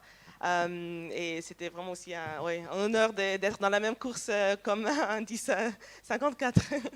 Yeah, so I was in this race indeed, and it was an honor to compete in this race. During the race, I didn't really, or you don't really realize how fast the others are. You focus on your lane, and but then when I saw 10:54, I was like, oh wow, yeah, that's crazy, yeah. YouTube question. Ayla first, did you expect such great results after your amazing indoor season? And what is the key for your progression? I was expecting to, for sure, go faster than I did last year. And I knew that somewhere in my legs I had a time under 11 seconds. So that was for sure the goal of the year. But we're talking about sub-11. We're talking about something that it's not done overnight. And everything has to be in place for it to happen. So I knew I still had to have some work after the indoor season.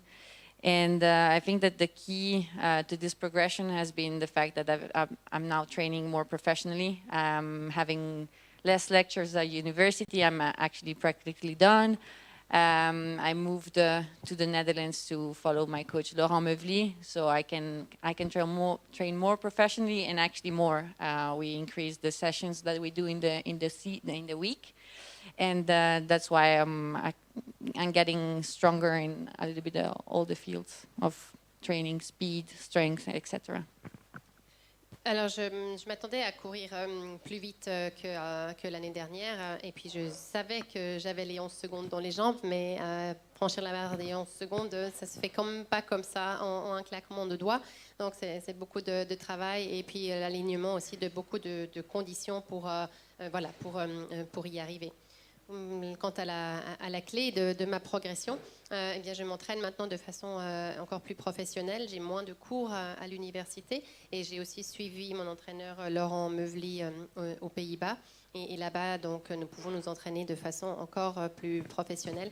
Et nous avons notamment augmenté aussi le nombre les sessions d'entraînement durant la semaine, ce qui me fait dire que j'ai gagné en vitesse, en explosivité, en force, en résistance, enfin en tout. Et c'est comme ça que j'explique ma progression. Monica first.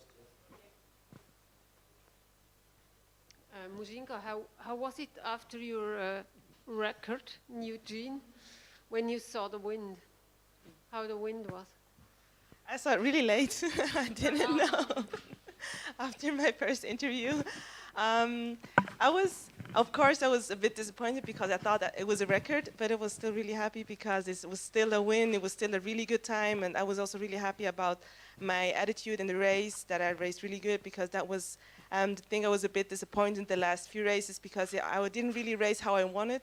So I was really happy to see that I could do what I was trying to do, and that as soon as I can do it, I can win the race. I can win a really fast time, and I think I can run these times without too much wind. So yeah, it's okay. I'm still happy about my result I did in Eugene. I think so. Yeah, I think it must be one of my best 200s. Yes, yes, definitely. Je pense que c'était un de mes tout meilleurs 200 mètres l'autre jour à Eugene, parce que les autres 200, je n'ai jamais été vraiment pleinement satisfaite. Donc là, vraiment, j'étais vraiment contente de la façon dont j'avais exécuté la course. Après, j'ai vu le temps et j'ai réalisé un peu plus tard, après la première interview, qu'il y avait un petit peu trop de vent. Donc, sur le moment, j'étais un tout petit peu déçue, mais vu la façon dont j'ai exécuté cette course, ben, j'étais quand même très très contente de ce résultat et de ce temps malgré le vent trop favorable. I have an interesting question from YouTube, Mujinga. We are familiar with Ingebrigtsen brothers and how they have done together in the Diamond League, for example. What about, will we see the Kambundji sisters in the same Diamond League soon? Yes, really soon in Zurich. Yeah, she's going to run in Zurich of the hurdles. She's really excited. She has never done a Diamond League, and it's also always really special for me to do competitions with her. And the Olympic was very special, so I'm really happy for her that she's progressing so well, and I think she has a great career ahead of her. Ma sœur a une super carrière devant elle. On n'a encore jamais concouru ensemble dans la même Diamond League. Ce sera le cas à Zurich. Je suis vraiment très très contente pour elle. Et puis rien que le fait d'avoir été ensemble aux Jeux à Tokyo, c'était déjà fantastique. C'était déjà très spécial. Another question from YouTube. Are you confident about Lausanne after your win in Eugene? Yes, that win helps me a lot, especially because I was able to do things better, some things I didn't really do well in Tokyo. So it gives me a lot of confidence for the race for tomorrow. Oui, je suis très confiante avant la course de demain parce que cette course à Eugene m'a vraiment permis d'exécuter certaines choses beaucoup mieux que par le passé, en particulier beaucoup mieux qu'à Tokyo. Donc je suis en confiance, oui. Aïla, on t'a découverte ou redécouverte très forte sur 200 mètres à la chaux de fond, donc c'est une option de faire les deux plus souvent à l'avenir. En tout cas, je me suis bien amusée à la chaux de fond de faire un 200. J'avais assez peur avant le départ parce que j'ai l'habitude de beaucoup mourir les derniers 50 mètres. Mais oui, je me suis amusée. C'était une belle surprise. Et l'objectif, c'était déjà cette année de faire un peu plus de 100 et 200 mètres. Mais voilà, à cause du Covid, je n'ai pas pu m'entraîner spécifiquement depuis avril sur ça. Donc, on a laissé un peu de côté. C'était un peu une surprise. Et Laurent, il m'a dit juste après le 100 mètres, vas-y, on va faire le 200. Donc, j'étais là, OK. Mais oui, pourquoi pas. J'espère que je vais apprendre à courir un peu mieux ces 200 mètres. Et de toute façon, je me suis bien amusée. We saw you on the 200 meters in La Chaux-de-Fonds recently, and it was quite impressive. Well, yeah, I had a good time. I had a good time there. I really enjoyed myself in the 200 meters. Originally, at the beginning of the season, we were planning to sort of do a few more 200 meters in the season, but then because of COVID, I wasn't able to really prepare appropriately. So we sort of forgot about this goal a bit. But then in La Chaux-de-Fonds, right after doing the 100 meters, my coach Laurent told me, well, you know, you'll do the 200 meters this afternoon as well. So I went like, all right, okay. And I was a bit scared because obviously I'm not used to this kind of effort. But then I really enjoyed myself. I had a good time. So yeah, I look forward to doing more of that in the future.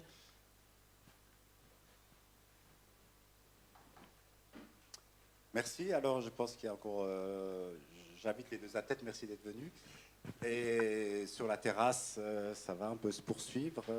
Si vous êtes disponible, avec un grand plaisir. Et les journalistes peuvent aller vous interviewer encore un peu. Merci encore.